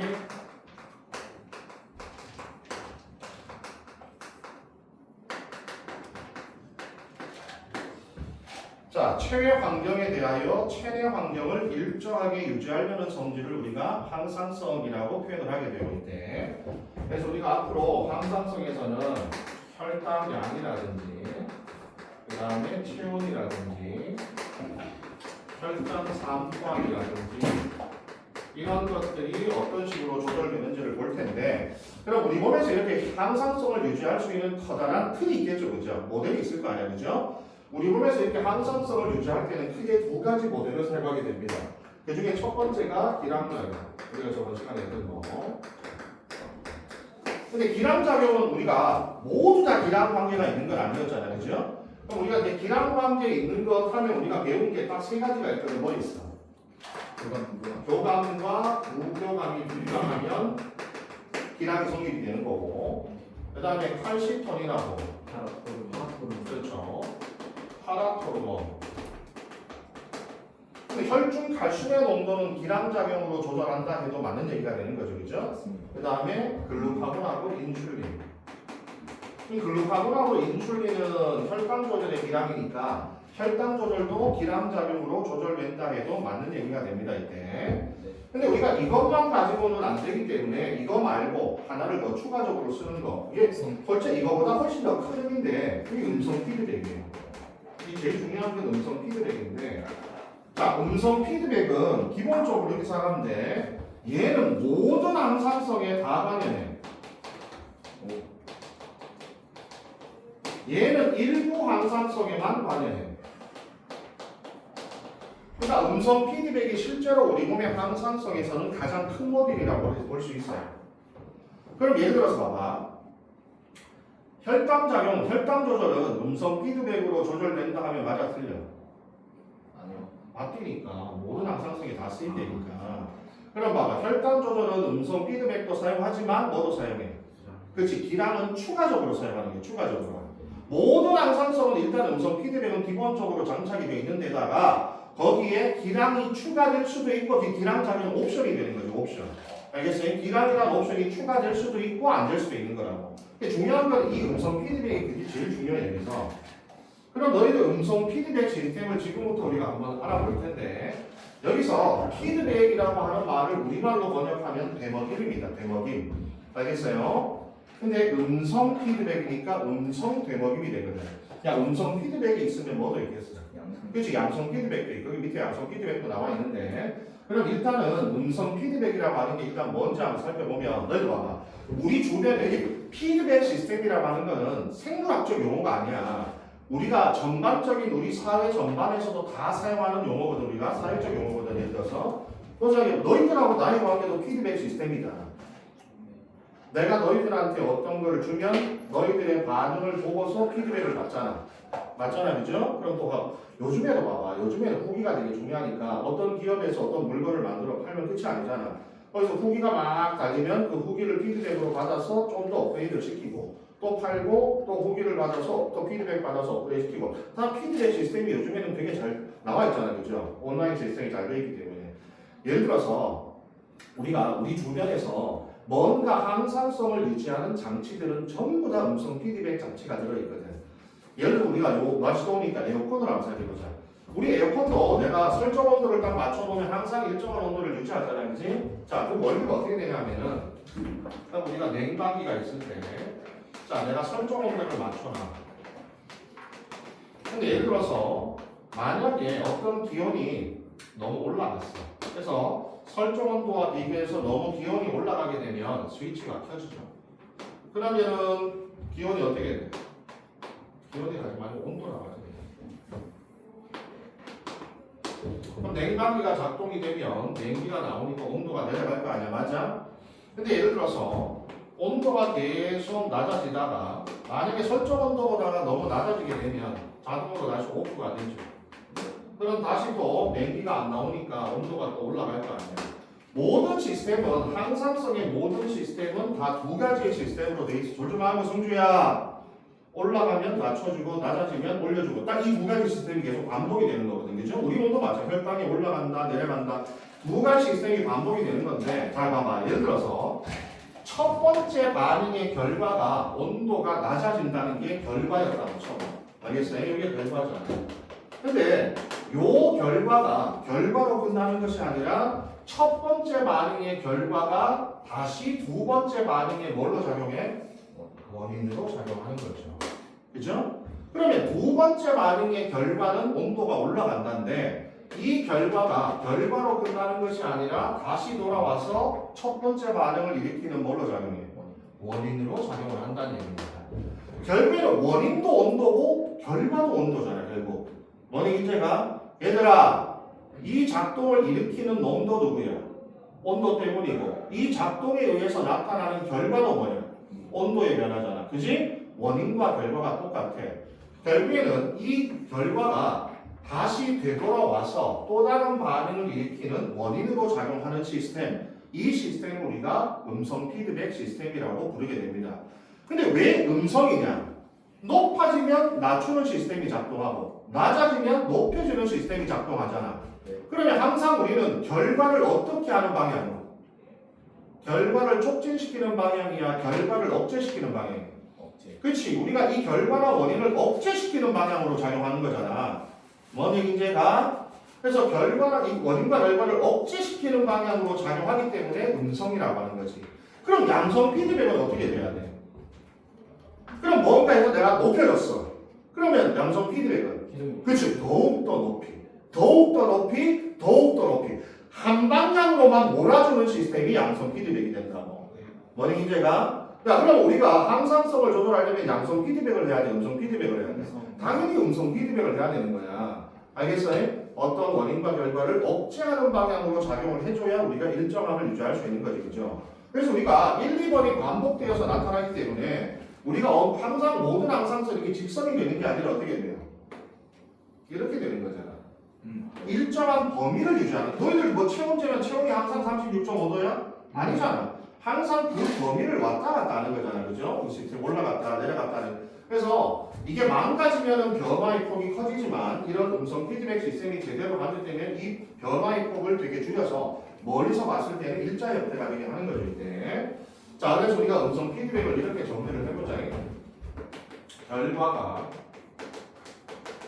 다시 원인으로 작용하는 현상입니다.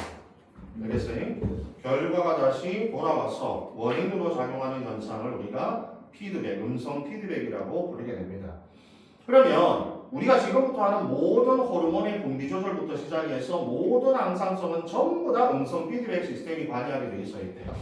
승주야, 좀 졸지 마라. 아우, 이것들을 왜 이렇게 수업하기가 힘드냐? 중학생도 아니고 이것들아, 왜 이렇게 수업을 할 때마다 졸지 마라, 뭐 하지 마라 이게. 자, 그럼 봐봐. 그러면 밑에 양성 피드백을 봐봐. 양성 피드백의 가장 대표적 사례가 밑에 나와 있는 뭐냐면 옥시토신에 의한 분만이야, 분만. 자, 거기 양성 피드백을 내가 한번 예를 들면, 자, 옥시토신이 분비가 되잖아. 그럼 자궁이 수축하기 시작을 해. 자궁이 수축하기 시작하면 진통이라고 하는 게 나타나. 이해가니? 여자들이 이제 아기 낳을 때쯤 되면 진통이 온다 이렇게 하잖아, 그지? 진통이 막 10분 간격으로 오다가 5분 간격으로 오다가 이러잖아.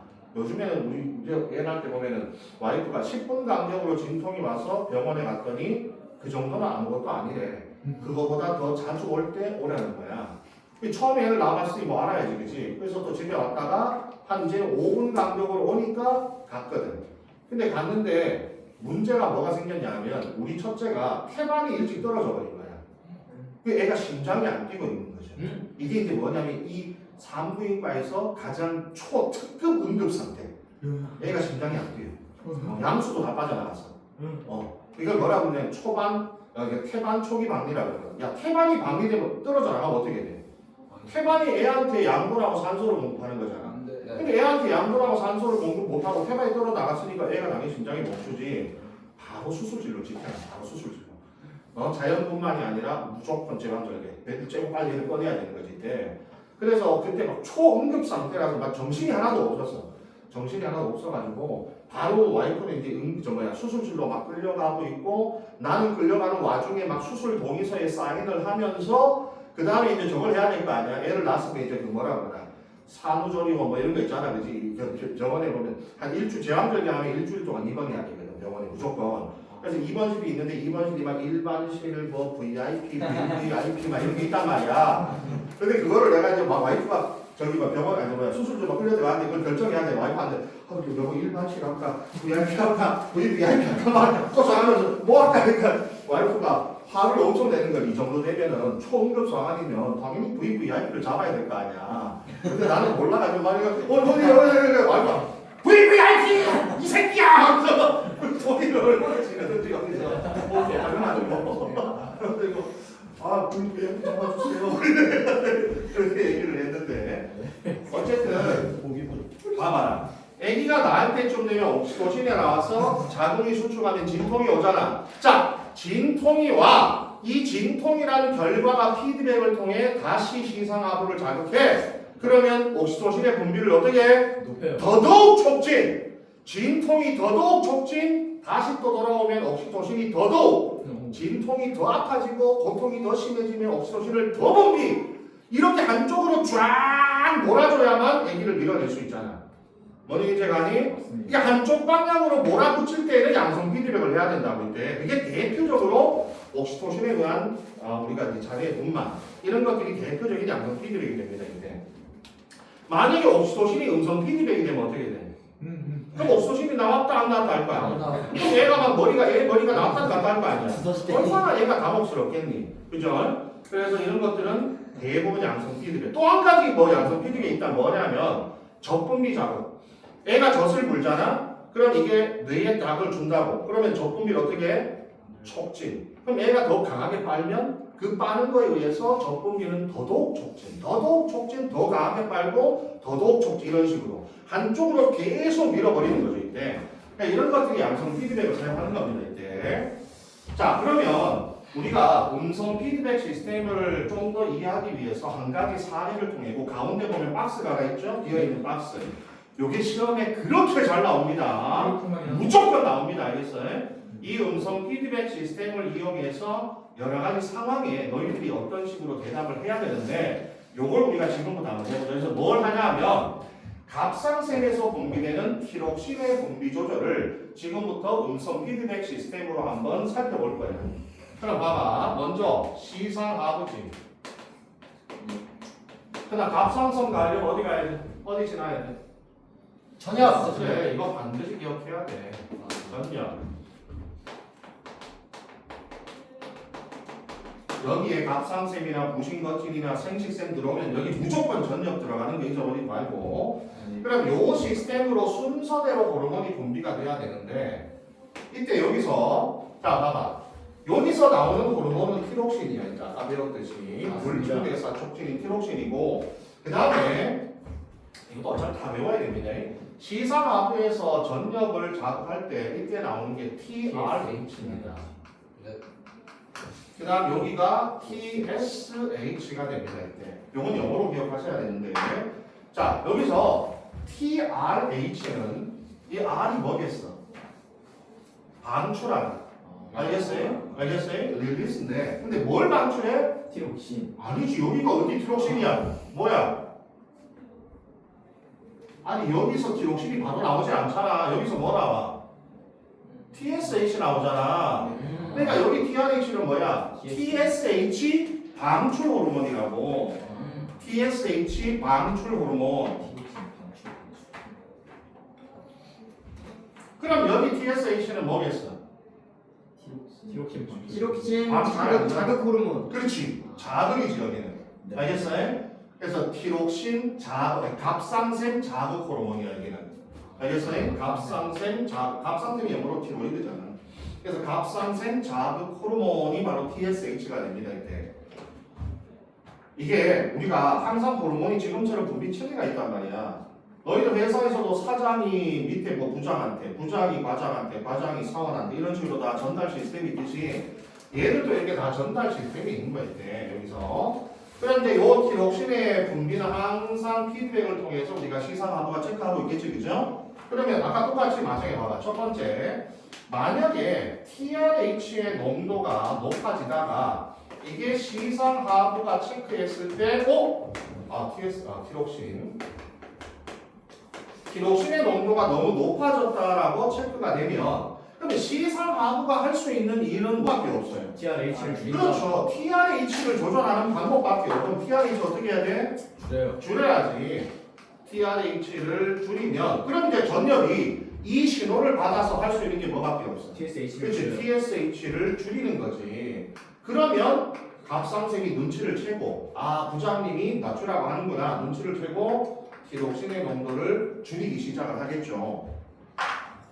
그러면서 이제 두 번째는 자, 요 결과가 다시 돌아와서 티록신의 농도가 우리가 가만히 냅두면 어떻게 해? 얘들아, 갑상샘은 중추가 아니잖아. 네. 그럼 중추가 아니면 얘는 우리 몸에 지금 티록신의 농도가 높은지 낮은지 지가 판단할 수 있어 없어? 없어요. 판단하지 못하잖아. 그러면은 계속 낮추겠지 어쨌든. 그럼 이렇게 낮추다 보면 시상하부가 또 눈치를 채게 돼요. 너무 낮아졌다. 정상이하로 떨어졌다. 그러면 시상하부는 다시 뭘 해야 되겠어? TRH 높여야지. 그러면 TSH를 높이란 뜻이고, 그러면 다시 티록신의 농도가 올라가게 되죠. 그럼 여기서 다시 이 결과가 다시 1번에 다시 연결이 되면 너무 또 높아지게 되면 또 낮추고, 또 너무 낮아지게 되면 또 높이고, 이걸 반복적으로 하면서 일정한 범위를 유지하게 되는 거지 이제. 그러면 잘 봐봐. 지금부터 이제 여기서 이제 우리가 어떤 상황을 만들어 볼 거거든. 이제 문제에 나오는 여러 조건을 만들어 볼 텐데 예를 들어 이런 거야. 자, 봐봐. 예를 들어서 내가 얘 몸을 조사했어. 얘 몸을 조사했더니 얘 몸에 TSH가 너무 과도하게 높아져 있더라. 얘 몸이 지금 TSH가 너무 과도하게 높아져 있다면 얘는 티록신이 많은 상태일까요? 부족한 상태일까요? 부족하죠. 이걸 대답할 수 있어야 됩니다. 지금 다른 것들은. 많은 자, 내가 얘를 TSH가 과다하게 나온다면 그럼 얘 몸의 상태가 어떤지를 우리가 판단을 할 때 그럼 얘는 티록신이 많다 적다에서 뭐라고 대답하나? 자, 여기서 이제 여러분이 혼돈이오만 잘 봐봐. 예를 들어서 아주 간단하게 쉬운 거. 그럼 예를 들어서 혈당이 너무 높아져. 그래서 인슐린이 나와. 그럼 이제 혈당이 정상으로 내려갈 거 아니야, 그지? 얘들아, 요게 원인이고 결과다, 그죠? 그럼 봐봐, 어차피 피드백이니까 원인과 결과가 똑같잖아. 원인도 혈당이고 결과도 혈당이잖아. 이것도 원인도 티록신이고 결과도 티록신이란 말이야, 그죠? 네. 그럼 자, 내가 보면 얘 몸을 조사했더니 얘 지금 인슐린이 많이 나오는데 얘 지금 혈당 높은 상태야, 낮은 상태야? 높은 상태죠. 그럼 뭐라고 대답을 해야 되냐고. 너희들은 그럼 저기서 인슐린이 많이 나온다고 했을 때 내가 지금 물으면 너희들은 원인을 대답해야 되나 결과를 대답해야 되나? 원인이죠. 원인을 대답해야 됩니다. 무조건. 네. 알겠어요? 원인을 대답해야 됩니다. 그 말은 왜 나왔냐고. 왜? 얘가 나와서 앞으로 어떻게 될지 그 미래를 물어보는 게 아니라 왜 나왔냐고. 왜? 얘가 얘 TSH가 많이 나와. 왜 나왔냐고. 왜? 왜? 티록신이 적어서. 그러면 TSH가 많이 나왔다는 건 티록신을 많이 분비하게 하려고 한다는 얘기잖아. 그러면 티록신이 어떻다는 얘기야? 적다는 얘기가 되는 거죠. 알겠어요? 이걸 우리가 피드백 시스템에서 여러 가지 각도로 질문을 하게 된다고 이때. 알겠니? 그러면 자 지금부터 거기 표를 우리가 처리를 해볼 텐데 봐봐. 그럼 내가 지금부터 여러 기관을 고장내서 상황을 만들어 볼 텐데 봐봐. 자 시상하부가 고장났을 때, 전열이 고장났을 때, 갑상선이 고장났을 때 세 가지 호르몬의 분비가 어떻게 변하는지를 우리가 체크를 할 거거든. 근데 생각해봐. 문제에서 조심하는 게 어디에 이상이 생겼다라는 말에 조심해야 돼요. 왜냐면 우리가 보통 학생들이 문제 풀 때 어디에 이상이 생겼다는 이상이 생겼다 호르몬이 안 나오겠네 이렇게 하면 안 됩니다. 왜냐면 아까 말했지만 우리는 이상이 두 가지로 나눠져요. 바다도 이상이고 결핍도 이상입니다. 그러니까 앞으로 어느 기관에 이상이 생겼다 그러면 안 나온다라고 생각하면 안 돼요. 그러면 앞으로 이상이 생겼다 그러면 다시 우리 뭘 판단해야 돼?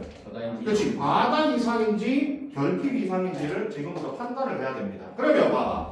시상하부 이상에서 바다 이상과 결핍 이상, 전역도 바다 이상과 결핍 이상, 갑상선도 바다 이상과 결핍 이상이니까 총 몇 가지 케이스입니다.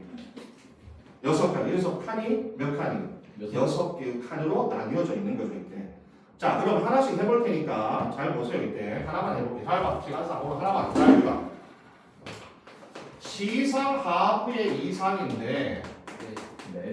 과다 이상. 그럼 뭐가 과다겠어 당연히? TRH. 그렇지. TRH 과다겠지 당연히. 네. 냉면. 시상하부는 무조건 TRH하고 연관밖에 없어. 이걸 생각하지만 바로 앞에 있는 걸 해야지. 그래서 거기 보면 TRH에 과다라고 나와 있죠? 네. 네. 맞니? 그 다음 만약에 결핍 이상이면은 뭐가 돼? TRH 결핍이잖아. 네. 근데 거기 뭐라고 써 있어? 분비 기능 이상이니까 뭔 뜻이야? 결핍이다. 분비를 못한다는 말을 아예 해줬잖아. 그러니까 그게 결핍과 같은 거라고 이때. 알겠어요? 그럼 잘 봐. 요거 어떻게 하냐면 잘 봐. 먼저 시상하부 가다면 누가 시상하부 고장났잖아. 네. 이 셋 중에 누가 제일 먼저 영향을 받아? TRH. TRH 1번입니다. 알겠죠? 1번이 되죠. 그럼 얘가 어떻게 돼? 올라가 안 되잖아. 그럼 누가 2번이야? TS. 얘가 2번이야. 얘가 어떻게 돼? 올라간다. 그 다음 얘가 몇 번이야? 3번이야? 올라간다. 돼? 네. 순방향이니까 그대로 전달되잖아. 그럼 얘가 가서 내려가? 안 돼. 아. 야 그러면 얘가 피드백에서 내려오고 내려와. 다시 피드백에 올라가. 다시 피드백에 답이 올라가야 내려가야. 응? 이놈들아. 둘 다? 잘 봐. 여기서 고장났다고 했잖아. 그러면 올라가지 마지막에 네. 왔어. 바뀌어 안 바뀌어? 안 바뀌어. 안 바뀌어. 왜? 고장났다니까 시상하부가. 아. 말을 안 듣는다고 고장났다고. 그럼 어떻게 돼? 평생 이렇게 사는 거예요. 알겠어? 이 상태로 평생을 사는 겁니다. 알겠어요? 저 고장을 안 고친다면 이렇게 사는 거예요. 내려오는 게 아니라고. 얘가 아무리 피드백을 해봐야 얘가 고장났다니까 안 내려간다니까 이렇게 사는 거라고. 알겠어? 이렇게. 그러면 결핍이면 누가 1번이야?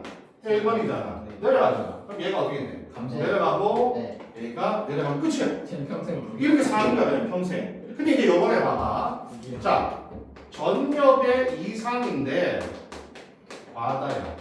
그럼 봐봐. 전엽이 고장나면 누가 제일 먼저 영향을 받아? TSH가 1번입니다. 얘가 어떻게 돼? 과다에 올라갔죠? 네. 그럼 여기는 2번이면 어떻게 돼? 증가. 올라갈 거 아니야. 자, 피드백을 했지? 감소. 그럼 얘가 3번을 어떻게 돼? 감소. 감소. 끝. 끝이야. 얘 내려 안 내려가. 고장났지. 아니. 이렇게 되는 거야. 네. 알겠어요? 그럼 너희들은 여기서 요 말만 듣고 얘네들의 상태를 바로 대답할 수 있어야 되죠. 전열이 고장났는데 바다 이상이다. 그럼 TRH, TSH, 티록신이 어떻게 변해 있겠느냐? 알겠어? 1번을 생각하시면 돼요. 1번. 1번부터 시작해서 순방향으로 가면 그대로 가면 되고 이렇게 역방향으로 가면 반대로 내려가면 돼요. 이때. 자, 여기서 이거 한번 생각해봐. 얘들아. 우리가 요 경우와 요 경우를 가만히 생각을 해보면 잘 봐봐. 앞에 게 고장나잖아. 앞에 게 고장나면 뒤는 다 어떻게 돼요? 내가 똑같은 방향으로 변하게 됩니다. 네. 근데 뒤에 게 고장나면 앞에 거는 반대. 반대로 변하게 돼요. 반대로. 음. 이해가니? 네. 자, 예를 들어서 요거 기억하고 니은이 TRH, TSH와 티록신 중에 하나입니다. 네. 알겠어요? 어디가 고장난 거야? 전력이 고장난 거야. 지금 뭐 TSH와 티록신이래 둘 중에 하나인데 갑상생이 고장난 거. 갑상선이 고장난 거야. 티록신이 고장난 거야. 아니죠. 전력이 고장난 거야. 갑상선이 고장난 거야. 갑상생. 갑상선이 고장난 반대로 거야. 가야 되니까. 아까 했잖아. 만약에 전력이 고장났잖아. 그러면 전력이 앞에 게 고장나면 뒤에 거는 둘다 그. 똑같은 방향으로 가야 된다니까. 네. 야, 전력이 고장났어. 전력이 그러면 TSH가 고장난 거 아니야. 그럼 얘가 올라갔어. 그러면 티록신이 어떻게 돼? 올라가는 거지. 앞에 게 고장나면 뒤에 건 무조건 같은 방향으로 변하게 돼 있어. 근데 지금 둘이가 어떻게 변했어? 근데 반대로 변했잖아. 그럼 어디가 고장나야 돼? 다시 그래, 여봐. 반대로 변하려면 뒤에 게 고장나야 된다고. 네. 앞에 게 고장나면 어떻게 된다고? 같은 방향으로 변한다고 항상. 네. 알겠어? 이런 것들을 나중에 문제를 빨리 풀려면 이런 케이스를 보고서 바로 이 규칙성을 우리가 바로 알고 있어야 된다고 이때. 알겠습니다. 이걸 왜 우리가 6개를 왜 만들어서 그리는 거야?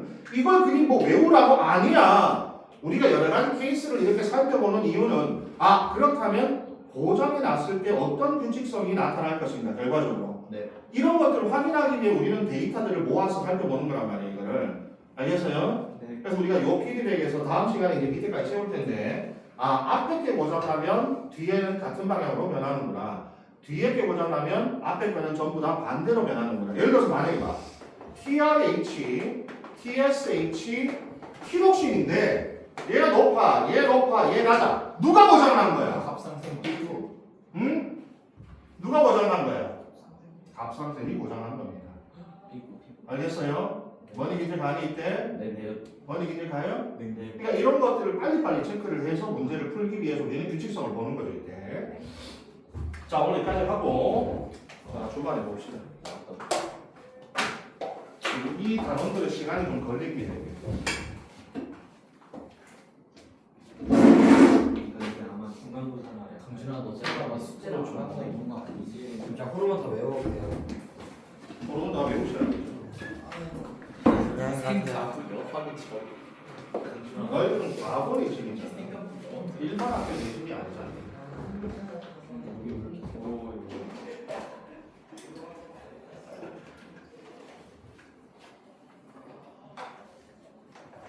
과학 숙제 안 했지. 그냥 조금이 아니라 다 했지.